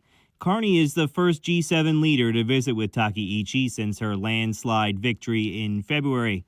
And it also happens to be her birthday. The Prime Minister brought her a Canadian-themed cake. Maple syrup features prominently. Then he has meetings scheduled with Japanese corporate giants, including automakers. The federal government wants these firms to invest in their Canadian operations as U.S. car companies retreat. All part of Carney's plan to cut new deals with old partners. JP Tasker, CBC News, Tokyo. Indonesia is following Australia's lead, announcing a total social media ban for children under the age of 16. The country's communications minister says she signed the regulation today to protect kids from, quote, the giant of algorithms, citing a digital emergency of online addiction and bullying. The ban, which includes platforms like TikTok, Instagram, and even Roblox, will start taking effect on March 28th. Indonesia, the first country in Southeast Asia to implement such a restriction. A doctor who'd had a very public profile during the COVID pandemic has been charged with more than 40 sex crimes. The courts include voyeurism and sexual assault on women, but also charges related to child pornography. The CBC's Zach Dubinsky reveals how a big tech company allegedly alerted authorities to the case and what police say they found. Hello, my name is Dr. David Edward Uipoon. David Poon was often on TV during the COVID pandemic. Now he is again in the public light for different reasons. Late last fall, Poon was charged with 43 sex crimes spanning the last 12 years. In a court document obtained by CBC News containing unproven allegations, Toronto police say their investigation began with the tip last summer from Google, flagging that someone had uploaded suspected child sexual abuse material to a Google Drive account in the name of a David Poon. Police then got a search warrant for Poon's home and electronics and seized 23 devices. They alleged they found photos showing women who had been sexually assaulted and voyeuristic images of an underage girl. Monique St. Germain, a lawyer with the Canadian Centre for Child Protection, says tech companies flag tens of millions of images and videos on the internet, overwhelming law enforcement. We have heard from various police forces in Canada that they are maybe able to get to, at best, 20% of the reports that are coming into them, and that is a very generous estimate. Investigators have yet to identify most of the alleged victims in Poon's case. Former cybercrime detective Sean Sparling. They'll be working very diligently with their victim identification units and partners around the world to identify these victims. Poon is currently in jail awaiting trial. His lawyers told the College of Physicians and Surgeons of Ontario he intends to vigorously oppose the charges. They have not responded to our request for comment. Zach Dubinsky, CBC News, Toronto. That's the latest. I'm John Northcott. This is CBC News. Manitoba, you are listening to Information Radio here on CBC Radio 1, 89.3 FM, 990 AM in Winnipeg, everywhere on the CBC Listen app and streaming live on CBC Manitoba's YouTube channel. I'm Marjorie Dowhausen from Marcy Marcusa this morning. Thank you so much for joining us. Coming up on this hour of the show, should the top 1% of income earners in Manitoba pay more to help reduce education property taxes? We're going to hear more from an expert coming up here after 7:30. Also, a Winnipeg Folk Fest debut. We'll find out why Iceland's Of Monsters and Men was a big get for the 51st edition. We're going to hear more about the Winnipeg Folk Fest coming up. But first up here, as International Women's Day nears, we'll hear about a group in Brandon fighting to make Western Manitoba politics more diverse. Stay tuned for that. You're listening to Information Radio on CBC Radio 1, 89.3 FM, 990 AM in Winnipeg, and on the CBC Listen app. Now at 11 minutes after 7, let's go to Matt Humphrey and a look at your CBC local news headlines. Good morning, Matt. Good morning. Emergency physicians at St. Boniface Hospital say long wait times are becoming increasingly normalized. They say it's not uncommon for someone to have to wait 20 hours before seeing a doctor, and it's demoralizing to see the problem grow across the healthcare system. We'll hear more at the bottom of the hour. And a jury has found a man accused of fatally shooting 5 people at a Winnipeg rooming house in 2023 guilty of 5 counts of second-degree murder. The families of the victims of Jamie Felix say they were happy when the verdict came down, but violence broke out in the courtroom soon after when Felix punched a sheriff in the prisoner's box. We'll hear more at 7:30. Thank you very much, Matt. Back soon. Matt Humphrey with your CBC local news headlines. Let's say good morning to the crew here on Information Radio. Darren Morash running our CBC Manitoba YouTube feed this morning. Sierra Sanders is our show director, also taking your tips out there on that morning commute. And it is icy out there, so be careful. Again, if you are seeing anything out there, don't forget to call our commuter line. And Abby Adiyemi, keeping an eye on that forecast. And Abby, that freezing drizzle advisory remains in effect. Yes, you will notice it in the Red River Valley region, the Pembina Valley region, and even the Interlake region. We're seeing more like that nasty mix of ice and light snow, really turning the roads to slippery, and you will be noticing slippery conditions through the morning. So expect your travel to be affected. Allow yourself enough braking time. And also for pedestrians, if you're like on the sidewalk, take it easy. If you're on a crosswalk trying to hit the roads, and of course, if you're trying to take off at a red light, you will notice your wheels will spin at some point. Winnipeg right now, we're looking at temperatures around -10, freezing drizzle in the city. We're going to see more like this, freezing drizzle stay with us for most of the day, and then it tapers off later in the day. For the southern region, also similar conditions, a freezing drizzle for those regions I mentioned, and morning temperatures will be hovering near -11 with ice patches here and there. Up north, we're seeing light snow with morning temperatures between -12 and -16. So just if you're traveling this morning, especially on the highways around the Gimli end, take it easy also because the roads are slick this morning. Yes, thank you very much, Abby. Thank you. Abby Adiyemi there with a look at your forecast. And Sierra joins us now in studio, and I think you have some tips for us? Yeah, so we heard from Dan on a bike last hour of the show, and he said that ice is pretty much on everything. He actually had to scrape his goggles because of that freezing drizzle that we're seeing out there. That's kind of coating the sidewalks, the roads, and most of the surfaces out there, especially your vehicles. And he mentioned you might want to accommodate some time to scrape your car this morning if your vehicle had been outside overnight, because he took it with his goggles. It might apply to your windshield as well. I know when we look outside our studio windows here, we're seeing the kind of defrost spots on the windshields where people are getting that defroster on high there. So you want to be aware of that and make sure you keep that in mind if you're getting out on the roads today. A quick look at the highways. According to Manitoba 511, we are seeing many highways, I would say most of the highways surrounding Winnipeg, being reported as covered. So if you are getting out there, you want to make sure to go slow and be aware of those conditions as you make your way out on those highways, especially the ones surrounding Winnipeg here. And a reminder to check Manitoba 511 for up-to-date conditions and any situations going on out there. But pretty quiet on the commuter line so far this morning, so things are going smooth, but just be aware of those conditions out there when you are out on the road. But if anything comes up, give me a call on the CBC commuter line. That number is 204-788-3093.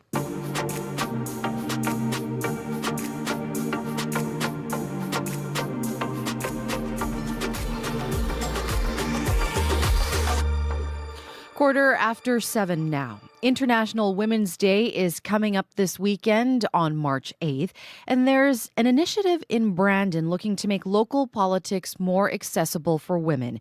In Brandon, only one of the 11 seats on City Council is held by a woman, and only 10 women have been elected in the last 45 years. Our next guest says these stats are bleak. And with an election coming up this year, a civic election, she wants to change that. Tracy Baker is one of the co-founders of Her Seat at the Table, a group looking to inspire a new era of women to take charge. And Tracy joins us now over Zoom. Good morning. Welcome to the show, Tracy. Good morning, and thank you for having me. Really appreciate this. Take us back. What made you want to create Her Seat at the Table? Really, it stemmed from a gathering of professional women here in Brandon, where we actually had our mayor, Jeff Fawcett, come to give us a presentation. He talked a little bit about what was going on in the city, and then really presented us with the fact that we needed more women on city council. And he posed the question why there weren't more, why there were not more women interested. And it was certainly the right room for him to ask that question. So the room lit up and we had a great conversation. We decided to continue on with that project and see what we could do about encouraging more women to run for city council and have, as we say, a seat at the table. As you mentioned there, when Mayor Fawcett posed that question, it generated a lot of conversation. So what did you hear from the women in the room about why or why not they didn't want to get involved in politics? I don't think it was necessarily not being involved, not wanting to be involved in politics as much as it was some of the barriers that they felt were in front of them. Time being one of the issues.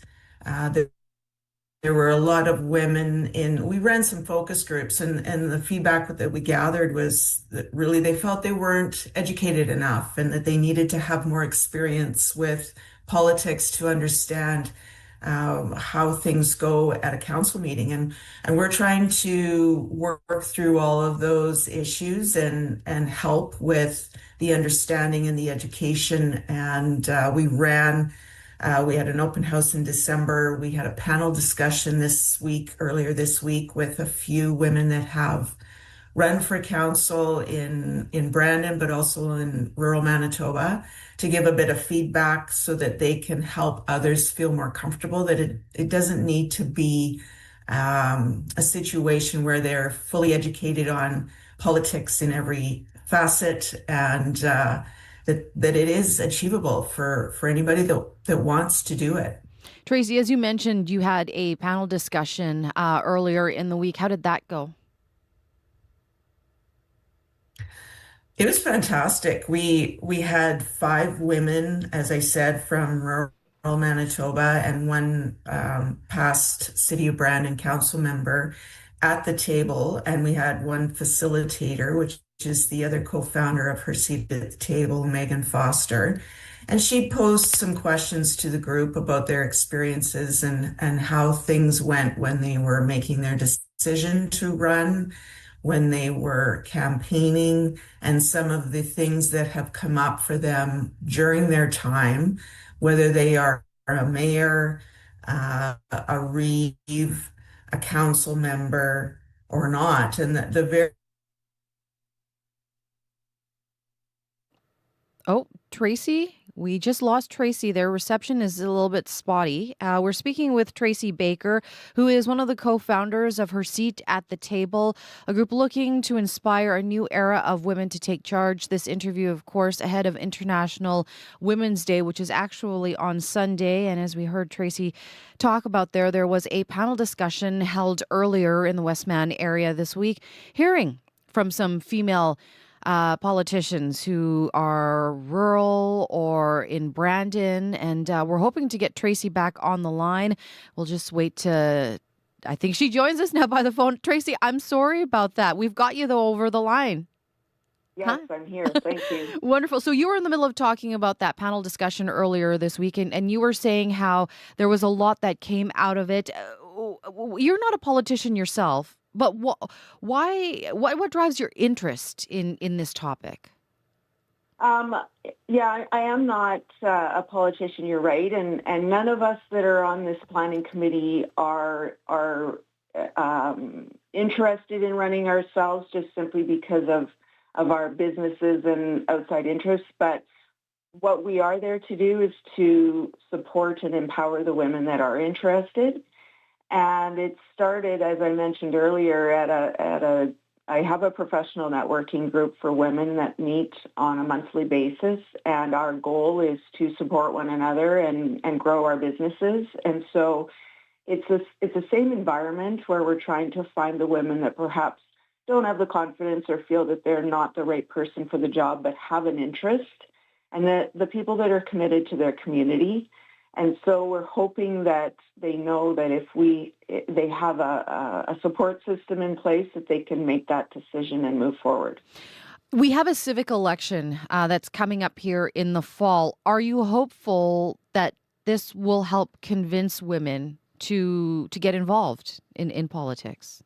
Absolutely, 100%. That is our goal, that we have at least one, if not more, women that put their name forward to run for the wards that they're passionate about here in Brandon. And we're getting really close. And every event that we have, we seem to get more interest, and we get the people out that they're coming to more than one, which means they have an interest there and they're learning as they go along. So we're planning what we call a watch party. So we're going to record, of course, a city council meeting, and we'll play that back in a room full of people interested in understanding the procedures that go through a council meeting, and we'll have counselors in the room that will help understand all the steps of that meeting. So that's the next step for us, and we're kind of excited about hosting this for the people that want to learn a little bit more.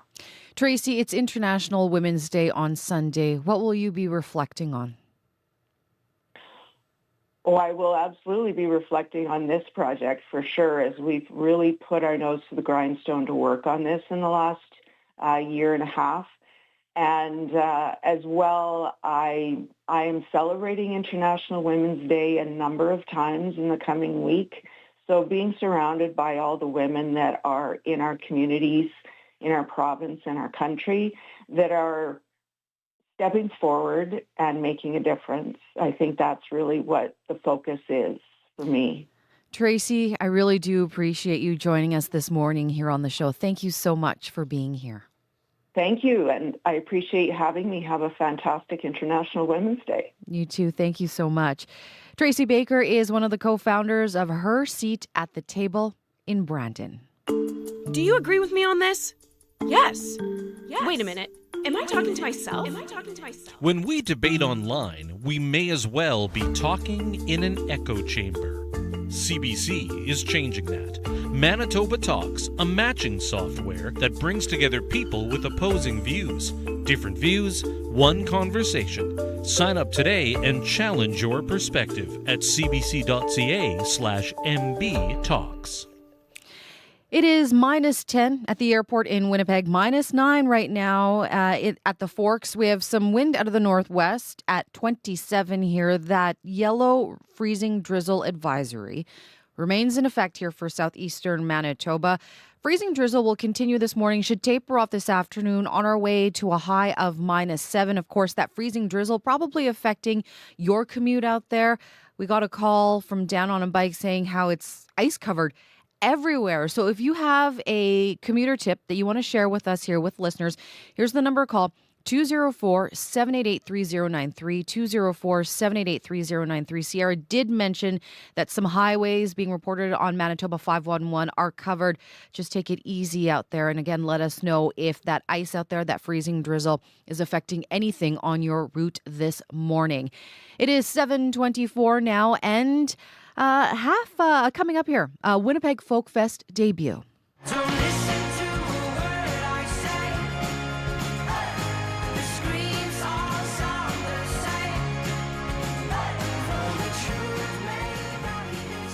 We'll find out why Iceland's of Monsters and Men was a big get for the 51st edition of the Winnipeg Folk Festival. That and so much more coming up at 7:40. Stay tuned for that. But it is time now to check in with Paul McGowan and Morning Sports. Good morning, Paul.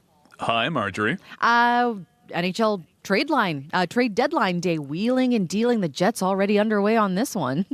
They are, yeah. And it's a potentially tough day for the Jets. You know, they've won 2 in a row, but they're 7 points out of a spot.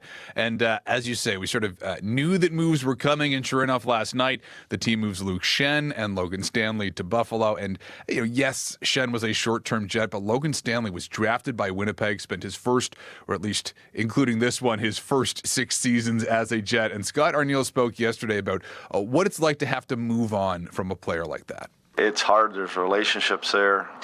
It's easy for people to just say, I'll trade that guy, trade this guy. Well, there's some human aspect to it of family and kids and all those things, friendships. It's very hard on everybody. This has kind of sort of been brought on here in the last, I don't know if it happened last year a little bit, but it really happening this year. So it is one of those new things that's kind of happening. It's not a lot of fun.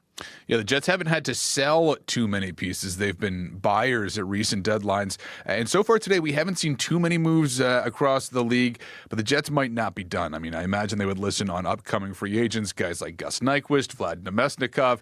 Still lots of time before the 2 p.m. deadline. Yes, a lot of folks here are going to be watching very closely, Paul. Let's head to the Brier now, where there will be plenty of Manitoba content in the playoffs. Yeah, both Matt Dunstone and Braden Calvert qualifying for those playoffs. It was actually Dunstone who secured the spot for Calvert. Calvert split his games yesterday and needed Dunstone to beat Mike McEwen, which was not looking good. Dunstone was down until the 8th end of that game. Came down to the last rock where McEwen came up light in a draw, gave the victory to Dunstone, who was happy that both Manitoba teams are through to the playoffs.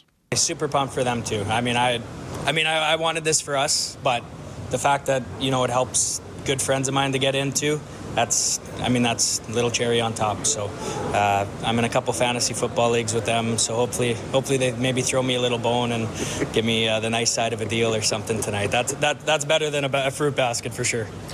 I'm not much of a fantasy football guy, so I would take the fruit basket, but what do I know? Matt Dunstone won't have time to think about the return for his favor, though. He takes on Brad Gushue for a shot at top spot in the Page playoff. That goes at 11 this morning. Calvert will play the loser of the Brad Jacobs-Kevin Cooey game, and that goes later today at 5 o'clock this evening. Paul, let's finish off now with the Paralympics. As we know, the opening ceremony is today in Milan. Yeah, and then a full weekend of action afterward. On Saturday alone, we have curling. The curling, of course, is already underway. But then we have hockey, alpine skiing, biathlon, snowboarding. Lots to look forward to. And Canadian flag bearer Natalie Wilkie thinks we could see more people than ever tuning into the Paralympics. I really hope that we can kind of build off of the success of Paris. It felt that so many more people had learned about it, knew what it was, were watching, and were actually interested in the athletes and their unique stories and stuff. And I think that just kind of made me realize that, this is a possibility. So I'm really hoping that for this Games, people will continue to tune in and watch and cheer us on and learn a bit more about para. Speaking of success in past Paralympics, Natalie Wilkie in 2022, 2 gold medals, a silver and a bronze. She and fellow flag bearer Tyler McGregor, they're both competing tomorrow, and so both will appear virtually today during the opening ceremony. It'll be interesting to see what that looks like. Things get underway at 12:30, and you can catch all of it on CBC Gem. Of course. Thank you very much, Paul. Thanks, Marjorie. Have a good day. That is Paul McGowan with a look at your morning sports. Still ahead here on Information Radio, Premier Wab Kinew says he's considering taxing the top 1% of Manitobans to help with education property taxes in the province. So how would that work? We're going to speak to an economics and labor expert coming up. You're listening to Information Radio here on CBC Radio 1, 89.3 FM, 990 AM in Winnipeg, everywhere on the CBC Listen app and streaming on CBC Manitoba's YouTube channel. I'm Marjorie Dowhouse in for Marcy Marcusa this morning. We still have plenty coming up, but stay tuned here. Your CBC local news is next. This is CBC News. At 7:30, we're at -9 with a freezing drizzle warning in downtown Winnipeg. Good morning. I'm Matt Humphrey. Doctors with St. Boniface's emergency department say wait times of 20 hours or more are becoming normal. Physicians say at times this week about 70 people were waiting for care at the Winnipeg ER. Many beds were occupied by people needing to be admitted elsewhere. Dr. Noam Cates says the problem is nothing new. It's like, the frog in a pot of boiling water. We accept things that would have been completely unacceptable 5 to 10 years ago. We now say, hey, look, if we're seeing patients within 10 hours, that's great.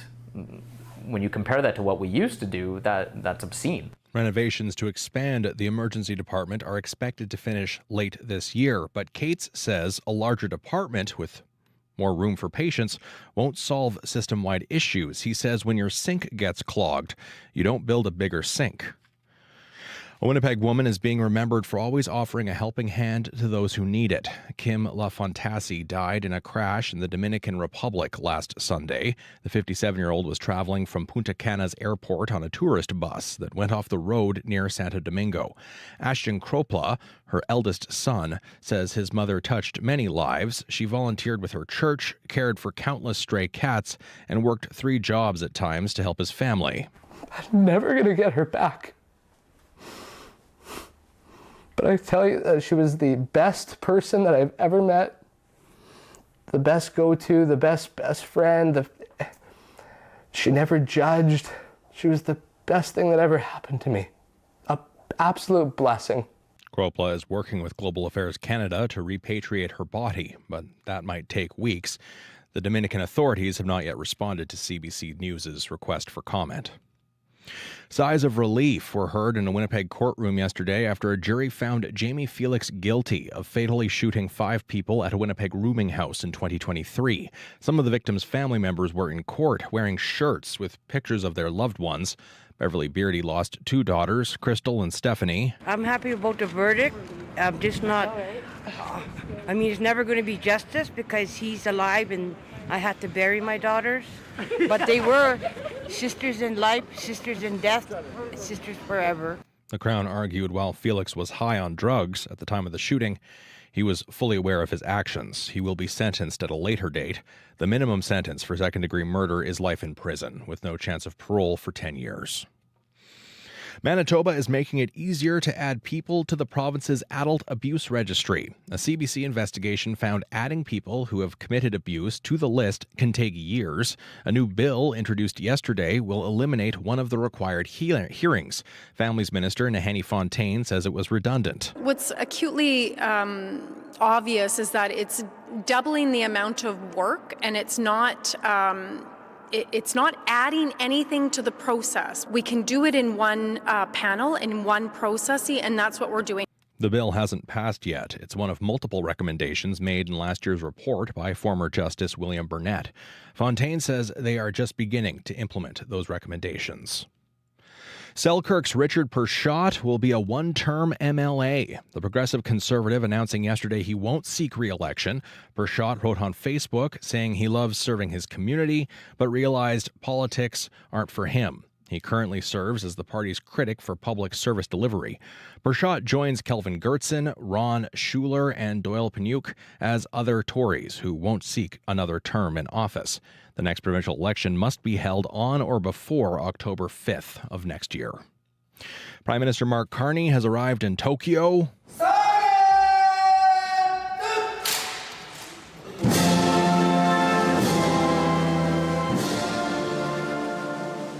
A Japanese band welcoming the Prime Minister. Japan is the final stop in Carney's 10-day trip that included India and Australia. The brief 24-hour stop will see Carney meet with Japanese Prime Minister Sanae Takaichi, her first visit by a G7 leader since winning a landslide victory last month. The two leaders signing a new partnership agreement to bolster trade and defense ties. Carney is also meeting with Japanese corporate giants, including some automakers. And finally, in sports, the Winnipeg Jets have sent two defensemen, Logan Stanley and Luke Shen, to the Buffalo Sabres in an NHL trade deadline deal. In return, the Jets received defenseman Jacob Bryson, forward Isaac Rosen, Buffalo's second-round pick in the 2027 NHL draft, and a conditional fourth-round pick in the 2026 draft. And that's your CBC News from Winnipeg. And the trade deadline, by the way, Matt, wraps up at 2 o'clock this afternoon. So still lots of time for some wheeling and dealing, and we'll be keeping an eye on it all. Yeah, we never know what happens. Exactly. Thank you very much, soon. Matt. Matt Humphrey there with your CBC local news. 7:35, you're listening to Information Radio here on CBC Radio 1. I'm Marjorie Dowhouse in for Marcy Marcusa this morning. We've been talking about freezing drizzle. We've been talking about defrosting your windshield, ice getting on your goggles, ice just everywhere. Abby? Yes, Marjorie, I'm sure for all those already up now, either out for your walk or you're getting set for walk or jumping on that bus, you already know you're waking up to a slick situation in the southern part of the province this morning. And up north, we still have the steady winter chill. Yellow advisory for freezing drizzle still remains in effect for the city of Winnipeg, the Red River Valley, Pembina Valley, Interlake region this morning. We're talking about a nasty mix of icy conditions, reacting to the situation we had yesterday, turning the roads to slippery conditions, and it's even going to be affecting walkways and highways. Into some areas tracking virtual skating rings this morning, so take it easy. Allow yourself enough braking time. Now, while this freezing drizzle is expected to end by the noon period in a lot of the areas, if you're in the residential areas, it's still going to stay for a bit, so you might be finding some slippery conditions. And if you're on the road, kind of slow down. Winnipeg right now, -10, freezing drizzle, overcast. We're heading to a high of -7. Similar conditions across the southern region.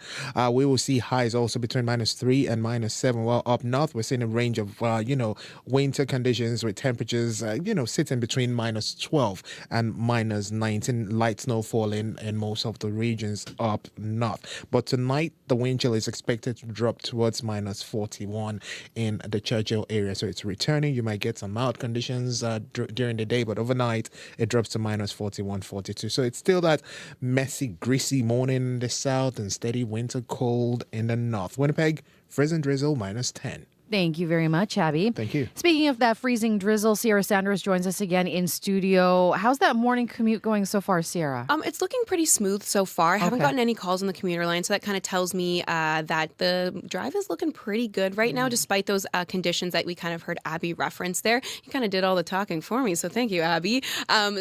Keep an eye out for those road conditions this morning, as they might be a little different, a little slippery because of that freezing drizzle that we are seeing. And when I think of this weather, I kind of equate it to as it's wrong jacket weather.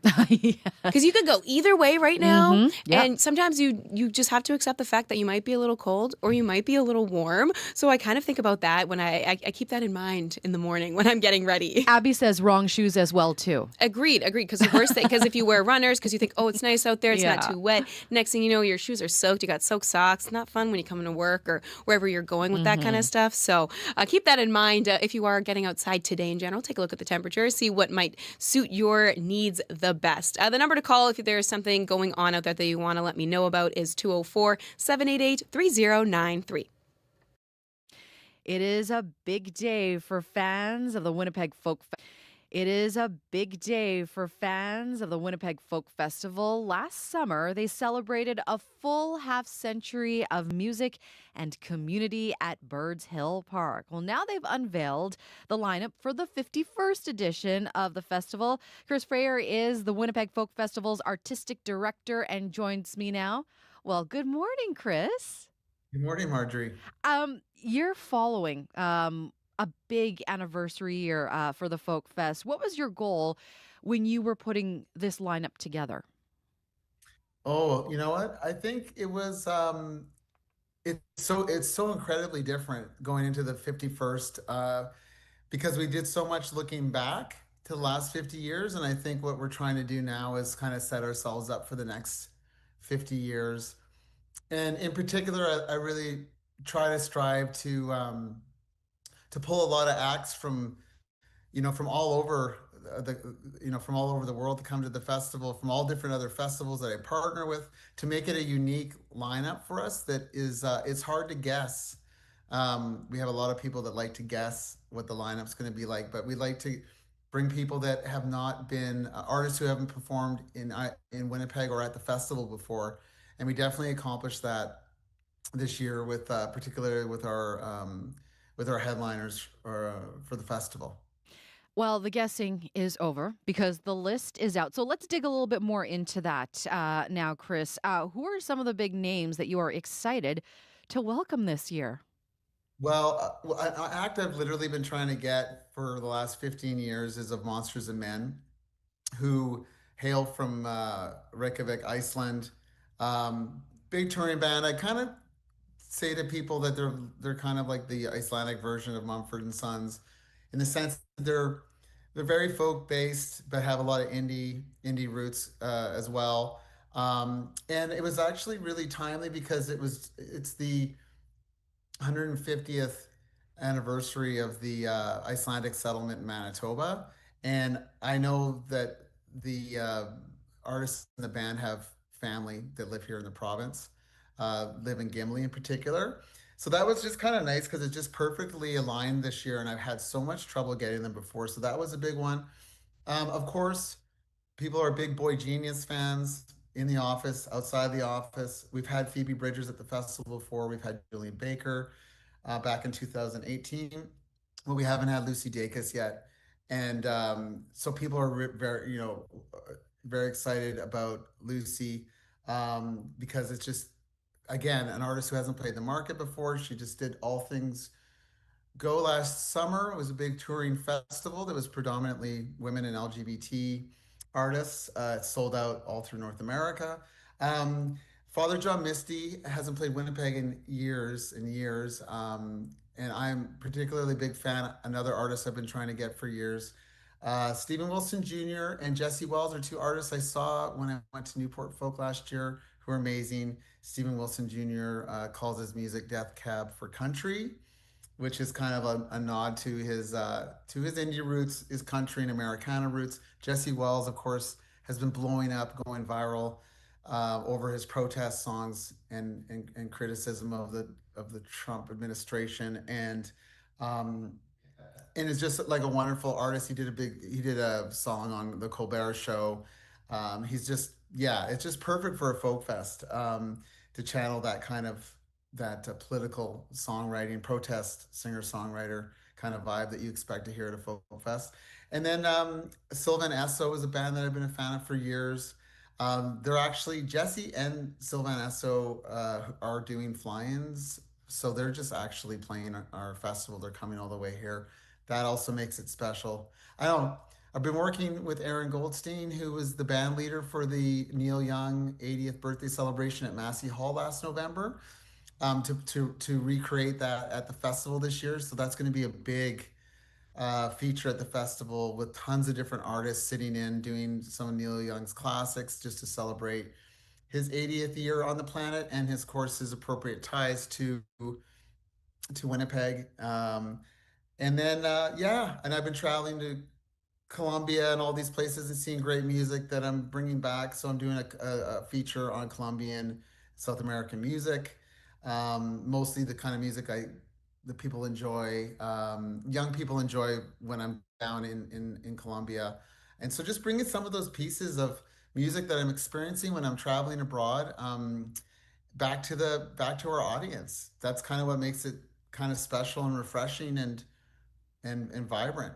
And that kind of sets the discovery, keeps that alive. As you talked about, you bring in all these international artists, but what about the local scene too? Because the big thing too about Folk Fest is celebrating the local artists. So who are some of the local artists who will take part this year? Yeah, so we have Amos the Kid, who's fantastic. I just saw him at Festival de Voyageur. Jacob Rudovsky, who's a fantastic singer-songwriter who often plays with Dom Adams, who played the festival last year. She's wonderful. On the kids side, we also have James Culleton's Super Fun Show, and it is super fun. Along with Mama Cutsworth Family Dance Party, of course, Kelly Bado, fantastic singer-songwriter from here. The Secret Beach, which is Micah Ehrenberg's other name. He's playing. So again, Fontaine is at the festival, and she'll be doing a special performance with some guests on the main stage, kicking off the festival on Thursday. We always kick off with a Manitoba artist. So we have all that kind of. Tinge is also an Indigenous alternative rock artist from here. So we really like to support support local artists, and we've been doing that obviously through our Young Performers program, which is also celebrating its 25th anniversary this year, and that helps us to kind of create our farm team or create our next folkies of the future through that. So we're very interested in also kind of cultivating our own and supporting our own here in Manitoba, so that they can also stand shoulder to shoulder with all these great international touring artists. And you touched on it there, Chris. You talked about how there's something for people of all ages trying to build that future Folk Fest audience. So how do you balance discovery and nostalgia when it comes to choosing artists who will take part in the festival? Well, you know what I've learned? I've been doing this for 21 years, and my experience has been that, people just want to have that. People aren't greedy. Our audience isn't greedy at all. They're looking for those like meaningful touch points, those sounds that they associate with their experience of coming to the festival. And I think I try to check those boxes for people. And, sometimes like, man, one band that someone loves goes a long way, and then it gets them there. Whether they're a headliner or an emerging artist, it gets them there. And then they discover all this great music as they're just walking around the site, or they bump into friends who are on their way to see an artist. They say, come along, come check out this artist. So I think my biggest job is just getting people to come out to the festival and then to discover the music that they hadn't heard before. And then the nostalgia part is sense of place, because the festival's been held pretty much at that site forever. It's like that sense of place gives people a lot of that feeling of nostalgia. The campground gives it that feeling of nostalgia. So I have a lot of help from the setting itself. And then the music people love. I mean, the reason why we do so well, I think, is because people we have for lack of a better term, we have a strong brand that people trust, and that's why, I mean, we have our ticket sales are insane right now, and we haven't even announced the lineup, or just announced the lineup. So it's like we start selling tickets in December, and tickets are selling before we even announce who's coming, and that's a testament to the discovery of the festival, not just my work, but the work of people that came here before me, and to everyone that works here. The cat is out of the bag. The lineup has been announced. A lot of excited folks. Thank you so much for joining us today here on the show. Artistic Director of the Winnipeg Folk Festival. The 51st Folk Festival begins July 9th. Tickets on sale now. Let us know what you think. 204-788-3205. Here is Icelandic band of Monsters and Men. This is Little Talks. It's the house telling you to close your eyes. And some days I can't even trust myself. It's killing me to see you this way. 'Cause though the truth may vary, this ship will carry our bodies safe to shore.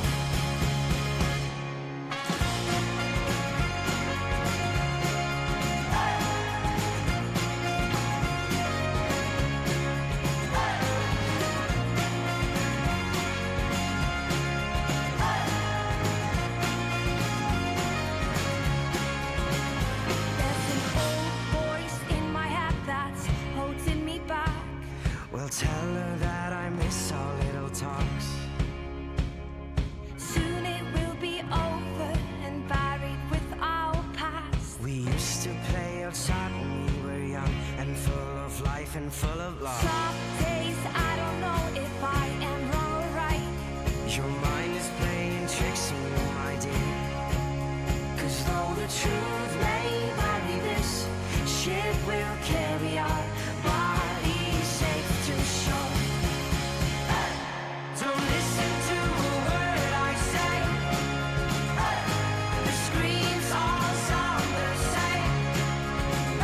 Though the truth may vary, this ship will carry our bodies safe to shore.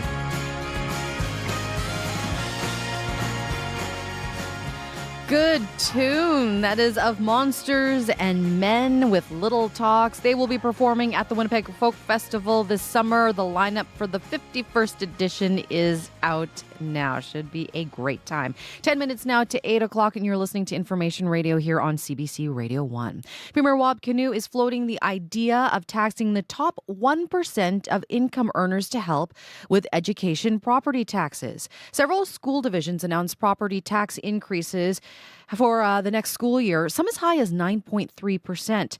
Kinew says the plan in the upcoming budget is to invest in education to offset some of those increases. Here's what he said on the show yesterday. Finding a balance between that and then the cost of living. I don't want to see people pay higher taxes. So I think we're going to have some help in the budget on the education property tax front, and we might be asking the top 1% to help us out with that. That was Premier Wab Kinew yesterday on our show for his monthly interview here on CBC. He hinted that the Manitoba government might be asking the top 1% to help out with education property taxes in the coming budget. A provincial spokesperson declined to provide more details ahead of the budget, but his comments have raised questions over who should be getting taxed the most and whether this idea would even bring in enough revenue for Manitoba. Joining us now is Jesse Hayer. He is an associate professor in the Department of Economics and Labor Studies at the University of Manitoba. He is also with Canadian Centre for Policy Alternatives. Good morning. Welcome to the show, Jesse. Good morning, Marjorie. Thank you for being here. You had a chance to hear Premier Kinew's clip there. It's unclear whether the Premier is looking at a person's household income, residential property value, or corporate-owned property. But what do you think of the province considering taxing the top 1% earners to help out with the education property tax?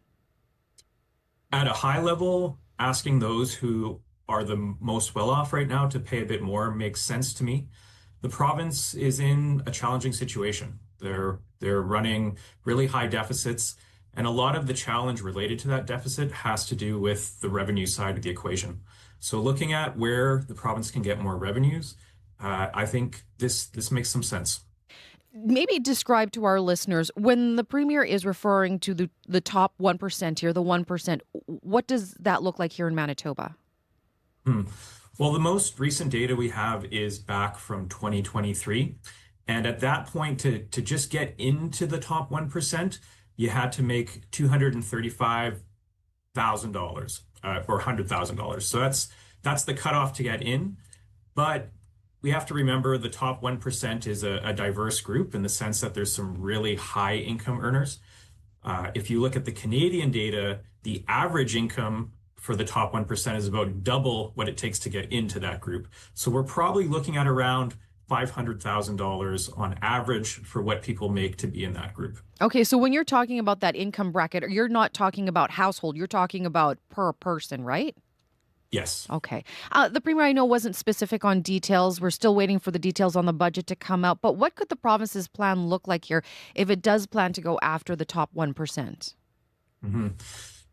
There's a number of options the province could look at here. One option that I think is the most interesting is looking at the property tax itself. Now, if we look at provinces like BC, they have a higher rate of tax on really high value homes. So those who have $3 million homes or higher in BC pay a bit more tax on every dollar of value of their house above that amount. What is a little bit more common is across Canada, on the income tax side, we have higher income tax brackets. So Manitoba is only one of 2 provinces that still only has 3 tax brackets. Most other provinces have more. And the goal of that is to charge a higher tax rate to those who have higher incomes to bring in some extra revenue from those who have a bit more to contribute. If this were to happen, would this really make a difference in bringing in more revenues here in Manitoba? That's a great question. I think that's an important point to highlight. The short answer is every little bit helps, but by definition, when we're talking about the top 1%, we're talking about a relatively small group of people. So even if we raise their taxes significantly, it's not necessarily going to bring in a massive amount of new revenue. It can be part of the solution, but I do think we need to look historically at what's happened in Manitoba. We saw some very large tax cuts over the two terms of the previous government. The province lost around $1.6 billion due to those tax cuts. And a lot of that money went to those who are doing very well off. So I do think increasing rates on the top 1% makes sense, but it's only part of the solution, in my opinion. You said that it's part of the solution. So what else could the province look at here in order to generate more revenue? I think a real opportunity is to look at all the tax credits that are given. The Premier's talking about increasing the education property tax credit, and there was some reforms that the NDP made to that credit that made a lot of sense. When the previous government introduced that credit, the value of the credit was proportional to your property. So if you had a multi-million-dollar mansion, you got a massive credit, and if you had a tiny little house in a more modest neighborhood, you got a really small amount. The NDP did fix that problem by creating a flat rate credit. But the credit still goes to everyone, regardless of how big a house you live in, how valuable that house is, or how high an income you have. Looking at these type of credits and starting to claw those back from high income earners, I think is an important place to look. But more generally, I think looking at all the tax cuts that took place, and many of those went to high income earners, I think we do need to question whether those are sustainable. Finally, Jesse, I want to ask you if this were to happen, could this cause high income earners to want to leave Manitoba? Yeah, that's a great question, and there have been studies on that. The short answer is that it can have an impact, but it really depends on what's happening in other provinces and the type of income, the type of tax that you're going to change.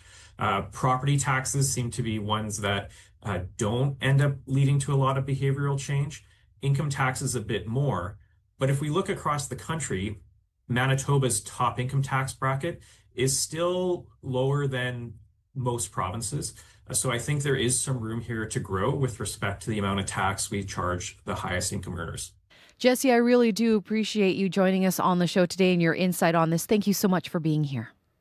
It's my pleasure. Thank you. Jesse Hayer is an associate professor of economics and labor studies at the University of Manitoba.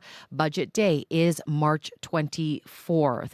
Let's go now to Matt Humphrey and your CBC local morning news headlines. Good morning, Matt. Good morning. Speaking of the NDP, the Manitoba government has introduced a bill that would make it easier to have a person who has abused a vulnerable adult added to a provincial registry. The Families Minister says the bill would eliminate one of the 2 hearings the Adult Abuse Registry Committee must go through before referring someone. The bill has not yet passed. We'll hear more local news after World Report. Thank you very much, Matt. Back soon. Freezing drizzle continuing here in Winnipeg, -10 at the airport, -9 at the Forks. It's slippery out there, so take care. If you have a traffic tip, if this freezing drizzle is affecting your commute this morning, give us a call, 204-788-3093, 204-788-3093. Still ahead here, does your child have a cell phone? If so, at what age did you give them one? Many schools in Canada now have a no phone policy in the classroom. Coming up here, we're going to hear from a parent in North Vancouver who has chosen to raise her young kids without cell phones, at least until they're older. Stay tuned for that. You're listening to Information Radio here on CBC Radio 1, 89.3 FM, 990 AM in Winnipeg, and everywhere on the CBC Listen app. We're also streaming live on CBC Manitoba's YouTube channel. I'm Marjorie Dowhouse in for Marcy Marcusa this morning. Thank you so much for joining us. Plenty still ahead here on the show, but coming up next here on CBC Radio 1, World Report.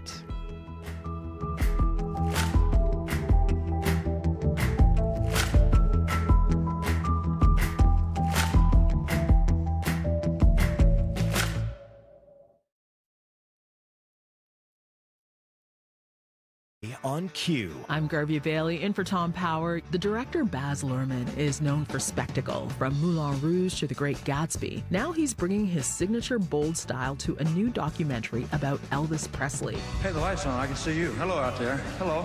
Baz will be here to talk about what draws him to splashy cultural icons. Q, this morning at 10:30 in Newfoundland, and on CBC Listen, or wherever you get your podcasts.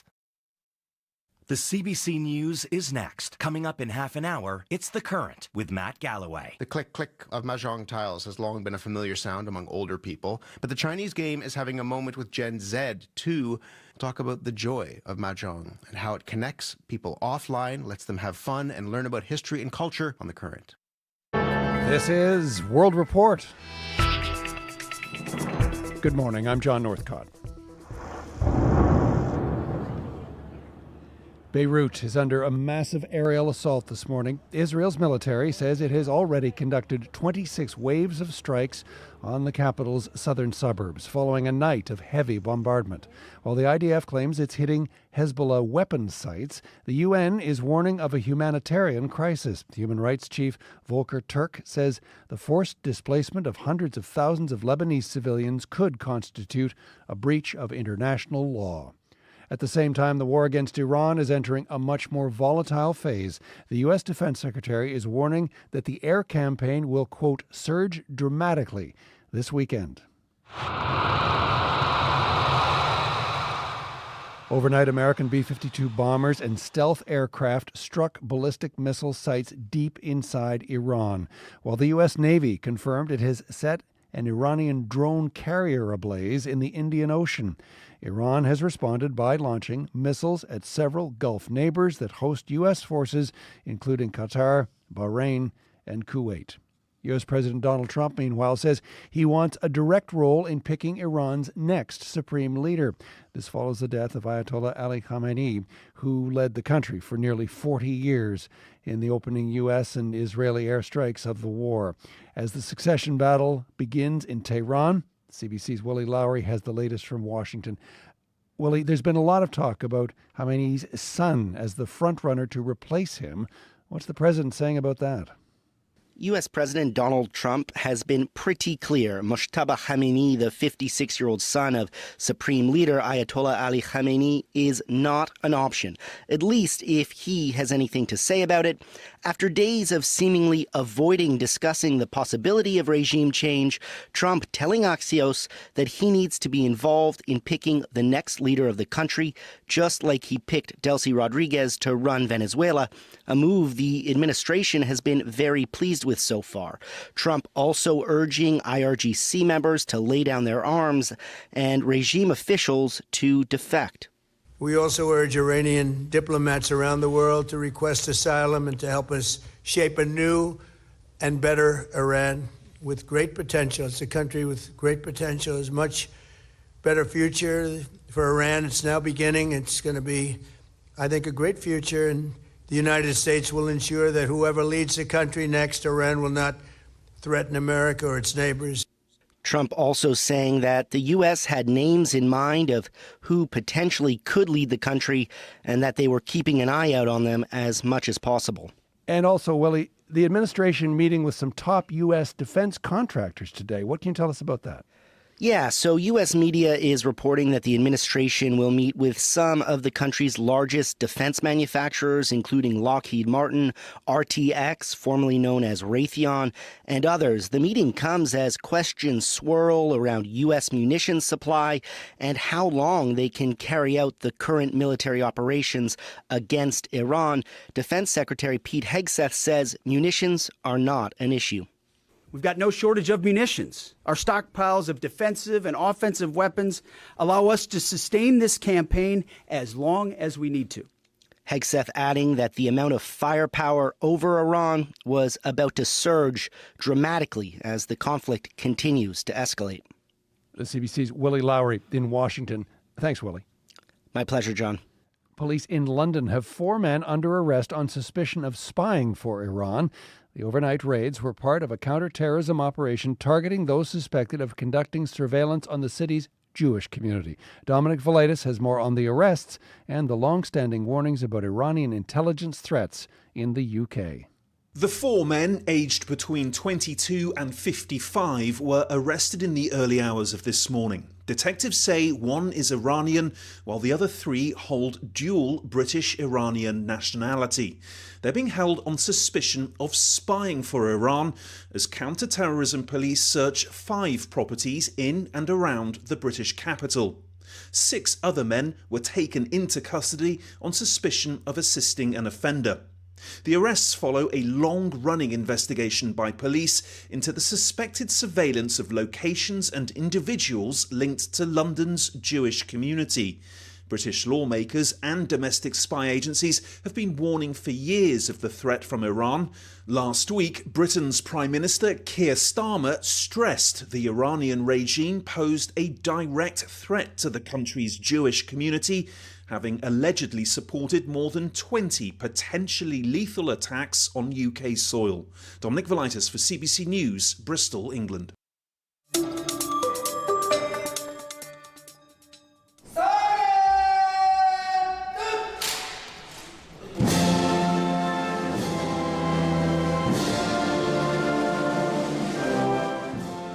An official welcome for Mark Carney in Tokyo. The Prime Minister is in Japan for the final stop of a 10-day tour that's also included stops in India and Australia. He's the first G7 leader to visit with Japan's newly re-elected Prime Minister since her landslide victory last month. The CBC's JP Tasker has more on what the Prime Minister is doing to achieve. I'm not finished yet. Speaking in the local language he learned while living in Tokyo as a banker, Prime Minister Mark Carney unveiled a new strategic partnership with his Japanese counterpart, Takaichi Sanai. Carney says Canada is drawing closer to Japan in an era of global uncertainty, pledging to co-develop natural resources like liquefied natural gas in BC and cooperate more on defense matters, Japan agreeing to join Canada's annual naval exercise in the Arctic. I hope to work hand in hand with Mark, Takaichi said at an elaborate welcoming ceremony at her sprawling modern residence in Tokyo's city center. She also promised to deploy a trade mission to Canada to explore new business opportunities. We do much, but we're ready to do much more. Carney has meetings scheduled with Japanese corporate giants, including some automakers. The federal government wants these firms to invest more in their Canadian operations as U.S. car companies retreat, all part of Carney's plan to cut new deals with old partners. JP Tasker, CBC News, Tokyo. A doctor who had a very public profile during the COVID pandemic has been charged with more than 40 sex crimes. The counts include voyeurism and sexual assaults on women, but also charges related to child pornography. CBC's Zach Dubinsky reveals how a big tech company allegedly alerted authorities to the case and what police say they found. Hello, my name is Dr. David Edward Uipoon. David Poon was often on TV during the COVID pandemic. Now he is again in the public light for different reasons. Late last fall, Poon was charged with 43 sex crimes spanning the last 12 years. In a court document obtained by CBC News containing unproven allegations, Toronto police say their investigation began with the tip last summer from Google, flagging that someone had uploaded suspected child sexual abuse material to a Google Drive account in the name of a David Poon. Police then got a search warrant for Poon's home and electronics and seized 23 devices. They alleged they found photos showing women who had been sexually assaulted and voyeuristic images of an underage girl. Monique St. Germain, a lawyer with the Canadian Centre for Child Protection, says tech companies flag tens of millions of images and videos on the internet, overwhelming law enforcement. We have heard from various police forces in Canada that they are maybe able to get to, at best, 20% of the reports that are coming into them, and that is a very generous estimate. Investigators have yet to identify most of the alleged victims in Poon's case. Former cybercrime detective Sean Sparling. They'll be working very diligently with their victim identification units and partners around the world to identify these victims. Poon is currently in jail awaiting trial. His lawyers told the College of Physicians and Surgeons of Ontario he intends to vigorously oppose the charges. They have not responded to our request for comment. Zach Dubinsky, CBC News, Toronto. And finally, in Italy, the Paralympic flame has reached its final destination. After a 10-day journey across Italy, the torch arrived in Verona today for the opening ceremony of the Milano Cortina Winter Games. More than 600 athletes from nearly 50 countries are gathered at the ancient Roman arena to mark the start of the competition. Canada's flag bearers, para-hockey captain Tyler McGregor and Nordic skier Natalie Wilkie, are leading a team of 50 athletes as they begin their quest for the podium. And that is the latest national and international news from World Report. I'm John Northcott. This is CBC News.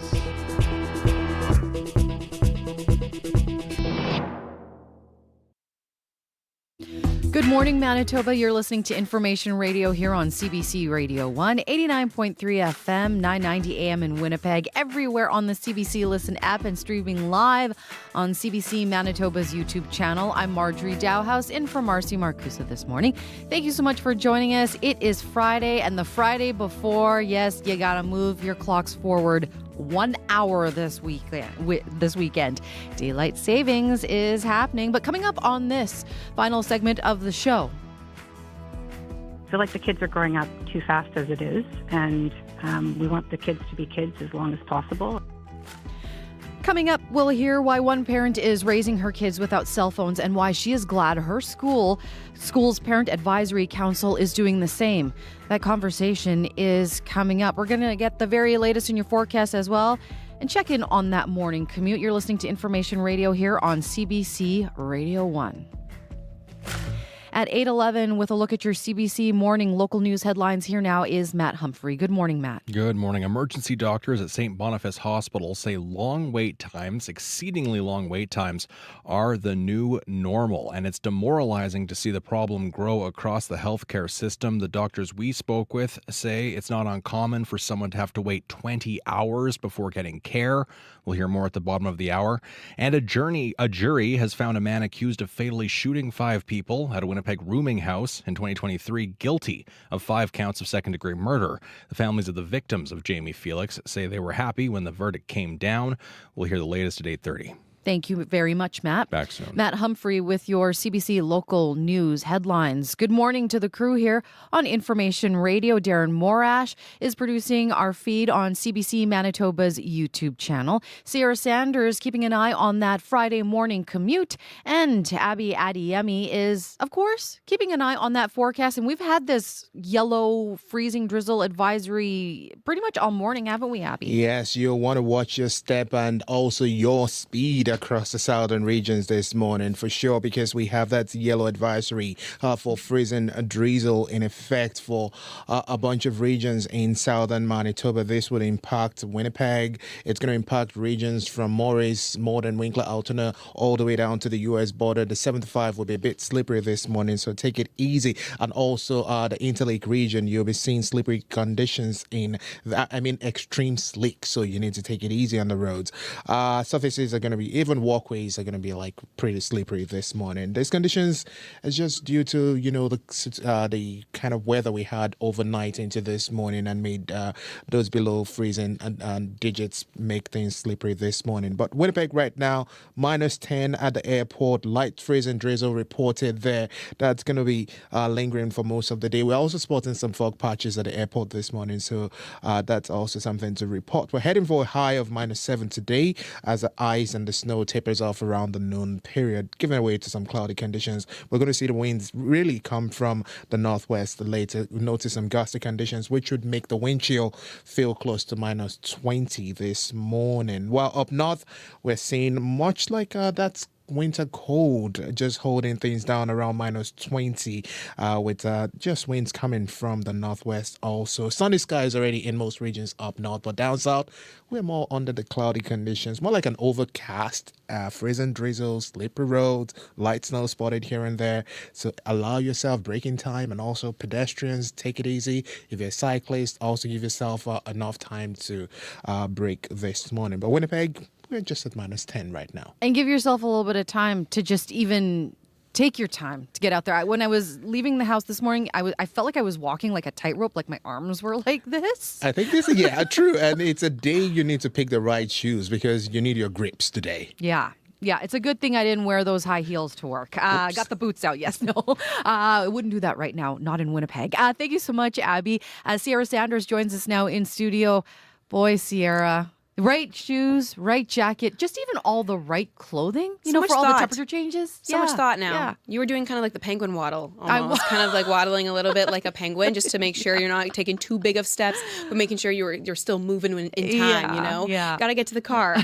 We heard Abby talk about those slick conditions that this drizzling rain is contributing to. And I actually heard from someone on the commuter line. Alexandra gave me a call just to let me know that northbound Kenniston, I'm pretty sure if I'm remembering properly, she kind of described it as bad news bears. Like, it's really slow moving through there. She was just north of Corden Avenue there, but she was also just south of Portage, and she said it was very slow moving there. So if that is on your commute or you're getting ready to head out that way, keep that in mind and maybe find a different way if you got to get to where you need to be. She also mentioned as well, it is slick. No matter what you do, you are sliding. So you want to be aware of that. Even with your winter tires, it's sounding like it is slippery out there. So be aware of that. And as she said, it's slick. No matter what you do, you are sliding. So be aware of that and be prepared with that, and be patient with your fellow drivers as we all navigate these slick conditions, I should say. There's still some time left in the show, so if something does appear and you want to let me know about it, give me a call on the CBC commuter line. That number is 204-788-3093.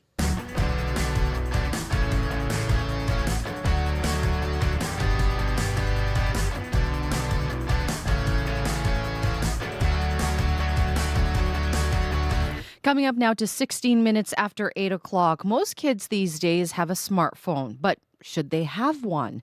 And when is the right time for a child to have one?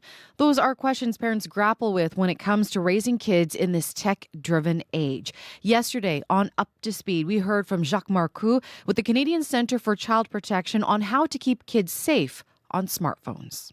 There should be standards in place for what services that interact with Canadian children have to do. There should be standards for what parental controls look like.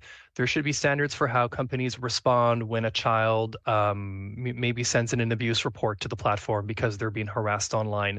Like, none of these standards exist, and we've accepted for the past basically 20 years now, this is about how long social media has been in our lives.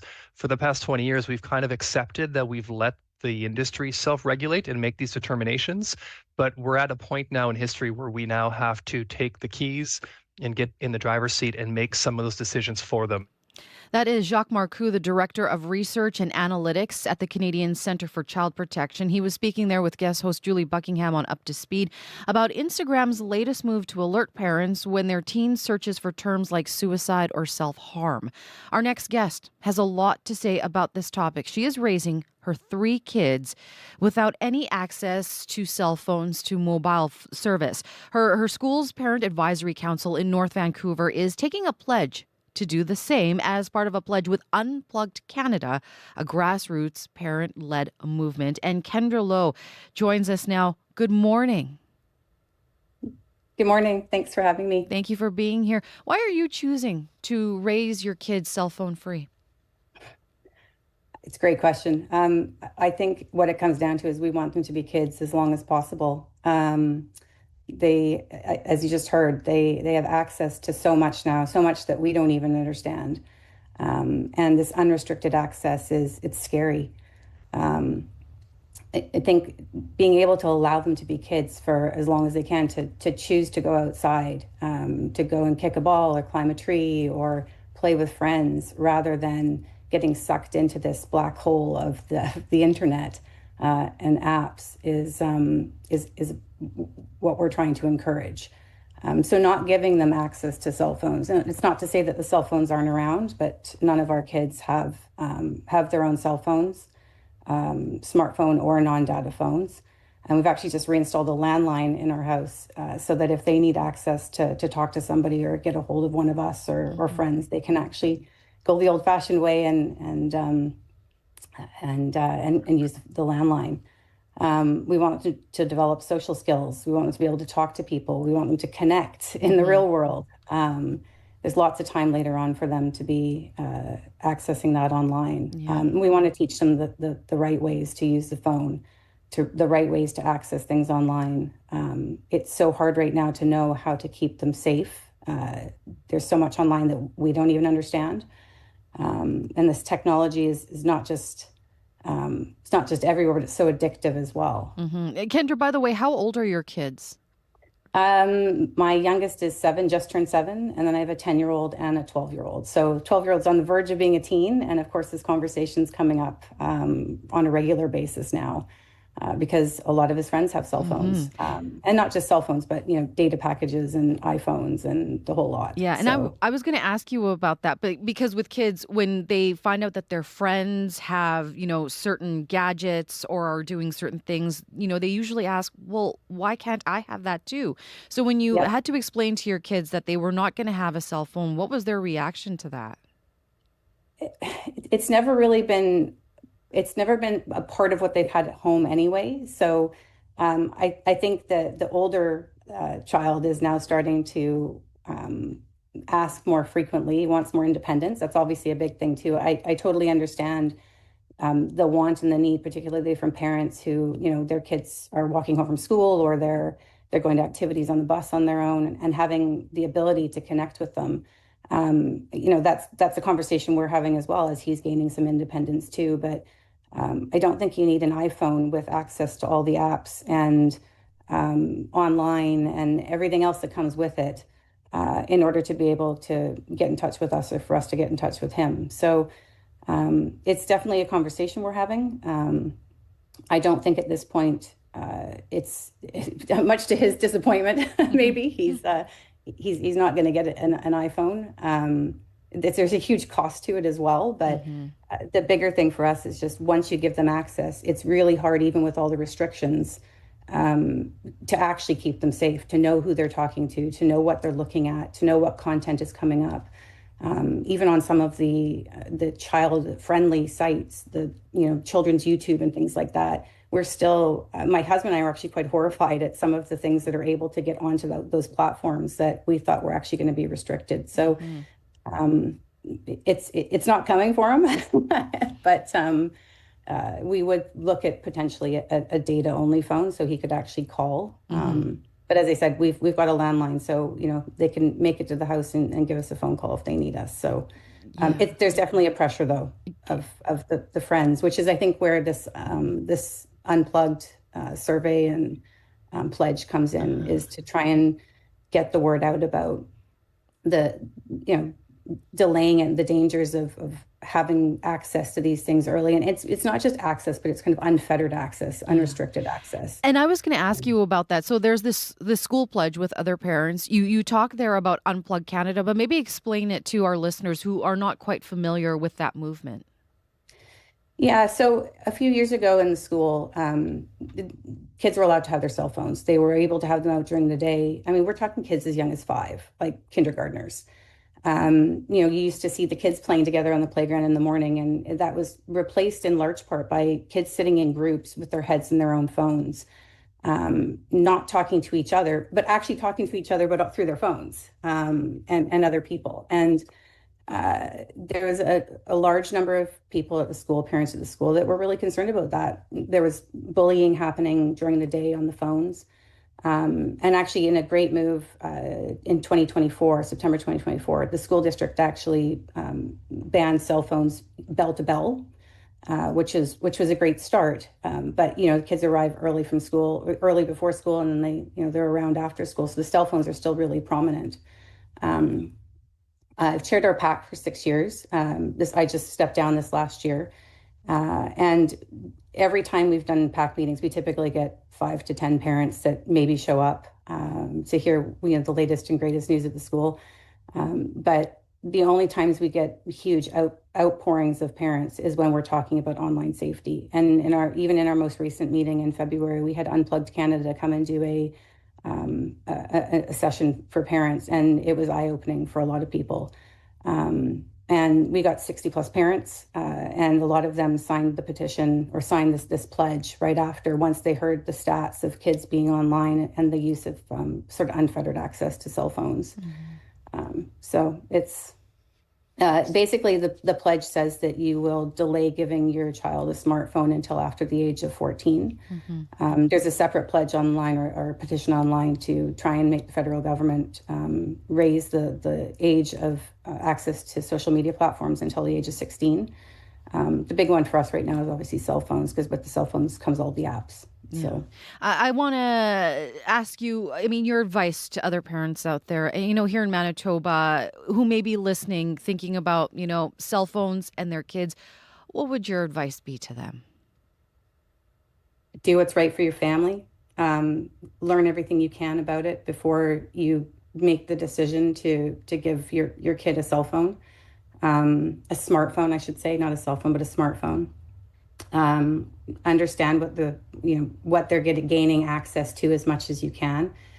For us, it's not about giving advice to others. It's more just about understanding what options you have. Our options, we're trying to raise our kids with that main goal we started with, which is to give them the ability to go outside and make good choices for themselves. And restricting the access to cell phones, to the online component, has allowed us to help them make good decisions, so that maybe it's a bit habit forming later on, and instead of sitting inside and scrolling on something until they're addicted to it, maybe they'll make the decision because it's already become a habit that they'll go outside and play, or go kick a ball about, or do something outside of the online world. But it's what's good for the parents and what's good for the kids, right? Well, Kendra, I really do appreciate you joining us on the show today. Thank you so much for being here today. Thanks for having me. I appreciate it. Kendra Lowe is a parent to 3 kids in North Vancouver. She is raising her kids without any cell phones as part of a pledge with Unplugged Canada, a grassroots parent-led movement. 8:26, and we want to go to something that's happening live right now. Minister of Foreign Affairs, Anita Anand, is giving an update right now for Canadians in the Middle East. She's saying there is a charter flight booked from Dubai tomorrow for Canadians looking to leave that region. And there will be 4 buses with a total of 180 seats from Qatar to Saudi Arabia tomorrow. Minister Anand is taking questions from reporters right now. Let's listen. Stay where you are and follow local indications. But we are also working with other countries. For example, we saw that the Israeli government has already reserved buses for citizens who happen to be there, citizens from around the world, and some Canadians have been able to take advantage of that option to leave the region.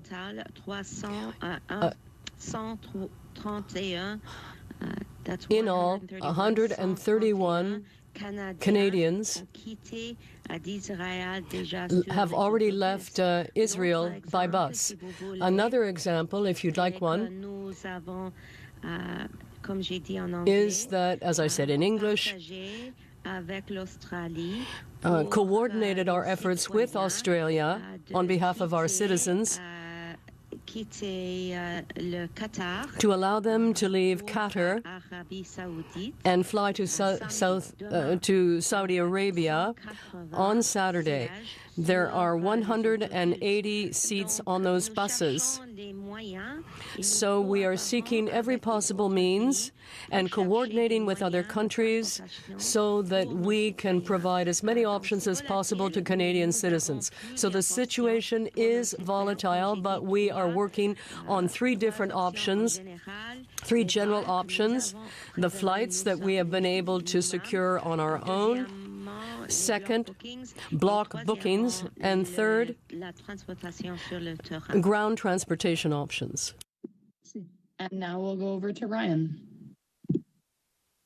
Yeah, good morning, Minister. I'm wondering, I mean, you mentioned this just a moment ago in French, but a lot of the flights we're seeing are now getting canceled out of Beirut in response, I assume, to Israel's further attacks there. Previously, Canada has chartered boats to get in and out of Beirut. Have you started the process of looking into that? Because I know it can often take some time to get something like that aligned. So in my meetings with the departmental officials at Global Affairs Canada, I specifically state we must utilize all options to assist Canadians. And that includes all means of transportation. I will reiterate that seaway is always an issue and is especially dangerous at this time, but my team is sourcing all means of transportation for Canadians to leave the region as a whole. As I said, we have approximately 160,000 Canadians in the region. We have over 2,000 Canadians who have said that they wish to leave. And step by step, we are ensuring that Canadians can leave through three means, either through our chartered flights, through block bookings on existing airlines, and by ground transportation. Seaway is always another possibility, but we are cognizant of the dangers of traveling through this means of transportation at this time. That is Foreign Affairs Minister Anita Anand right now taking questions. The Canadian government says it has secured a limited number of seats on flights from Beirut, looking to get some Canadians out of the region. Of course, we will be following this development throughout the day here on CBC. Stay with us. Your CBC local news is next. This is CBC News. At 8:30, it's minus 10 with a freezing drizzle warning in downtown Winnipeg. Good morning. I'm Matt Humphrey. A St. Boniface ER physician says it's demoralizing to see how bad wait times have gotten. Dr. Aaron Gwynn says nearly 60 people were waiting for care at the Winnipeg Emergency Department on Wednesday, and that's not even the worst it's been this week. I think even a year ago, if you'd asked me about that, I would have said that that was near one of our worst all-time days. You see things that really hurt, like elderly or vulnerable people who are waiting like over a day to be seen by a physician stuck in a hallway somewhere. Like, that's terrible. Gwynn says the hospital might have broken an all-time record Monday evening with 75 people waiting. The Manitoba Health Minister says visits are up since St. Boniface's new emergency department opened in October. They say work continues to improve the flow of patients and reducing wait times. The son of a Winnipeg woman who died in a tourist bus crash wants to know why the vehicle went off the road. It happened on Sunday in a town near Santo Domingo in the Dominican Republic. Kim LaFontasi died in the crash. Her son, Ashton Krupla, says local authorities have said little to nothing about what led to it. It would be nice to know what happened, because we think we know, but everything we're having to do ourselves, we're having to fill in all these blanks, right? Like finding out that our mom died, we got to find out alone. It's crazy. An hour before the crash, Kropla says his mother texted him, saying the driver was traveling at a high speed down a winding road. Kropla says his mother was a selfless person who was always ready to help others. CBC has asked the Dominican Republic National Police for comment. Families of Jamie Felix's victims say they're happy with the jury's verdict. Felix was found guilty yesterday of 5 counts of second-degree murder. All victims were shot in 2023 at a West Broadway rooming house. The defense didn't persuade the jury that Felix's father was ultimately the one responsible. Roberta Owen is the aunt of 2 of the victims, Crystal and Stephanie Beardy. She says Felix showed no sign of regret during the trial. He's walking around smiling in the court, smirking, just no remorse, and yet 4 families had to lose theirs. Now they got to find ways to fill those voids that they feel all the time, fill that emptiness with something. Violence broke out in the courtroom after the verdict was read. Felix tried to talk to his supporters in the gallery, but when sheriffs tried to pull him away, he punched one of them. Felix will be sentenced at a later date. The province says it's trying to speed up the adult abuse registry process. Families Minister Nahanni Fontaine introduced a bill yesterday to remove one of the steps, a hearing. She wanted to eliminate one of the hearings required. It's one of the multiple recommendations made in last year's report by former Justice William Burnett. We're listening to his expertise and what he's brought forward, and that's what we're doing. Again, it's also, important for the families, that the families have a timely process as well, and that's what we're trying to do with this new legislative change. Former Adult Abuse Registry Committee members previously told CBC the process took too long and left abusers continuing to work with the vulnerable. Selkirk's Richard Pershott will be a one-term MLA. The Progressive Conservative announced he will not be seeking re-election. Pershott wrote on Facebook saying he loves serving his community but realized politics aren't for him. He currently serves as the party's critic for public service delivery. Pershott now joins Kelvin Gertson, Ron Schuler, and Doyle Panuke as other Tories who will not seek another term in office. The next provincial election must be held on or before October 5th of next year. In international news, Beirut is under a massive aerial assault this morning. Israel's military says it has already conducted 26 waves of strikes on the Lebanese capital's southern suburbs, following a night of heavy bombardment. And while the IDF claims it is hitting Hezbollah weapons sites, the UN is warning of a humanitarian crisis. Meanwhile, as you just heard, Canada's Foreign Minister Anita Anand says roughly 3,500 Canadians have asked for help to leave the Middle East. And finally, in sports, the Winnipeg Jets have sent 2 defensemen, Logan Stanley and Luke Shen, to the Buffalo Sabres in an NHL trade deadline deal. In return, the Jets received defenseman Jacob Bryson, forward Isaac Rozan, and a conditional 4th-round pick in the 2026 NHL draft. And that's your CBC News from Winnipeg. Thank you very much for the morning, Matt. Thanks for the morning, Marge. Matt Humphrey with your CBC local news. Let's check in one last time with Sierra Sanders and a look at that morning commute. Hi, Sierra. Hi, Marjorie. Yeah, it is slick out there due to that freezing drizzle that we are seeing. So you want to be aware of that. We got a call on the commuter line a little earlier that no matter what you do, you are going to be slipping and sliding a little bit. So do accommodate for that this morning. As well, make sure to check out Manitoba 511 before you get out on the highways today. Many highways, so I would say most highways surrounding Winnipeg today are being reported as covered or partially covered. So you want to be aware of that if you are getting out on the highways today.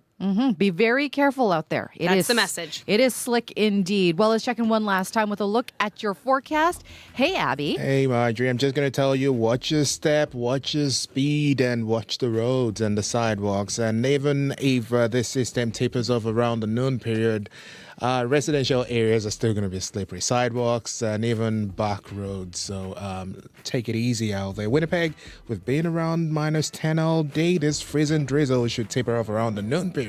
Yes. Okay. Thank you so much, Abby. Thank you to our crew here on the show today. Darren Morash running our feed on CBC Manitoba's YouTube channel. Abby Adiemi, our tech, as well as keeping an eye on the forecast. Sierra Sanders, our show director, and also keeping an eye on your morning commute. Nellie Gonzalez is the show producer of the Current Affairs Unit, and Leif Larson is the senior producer of audio.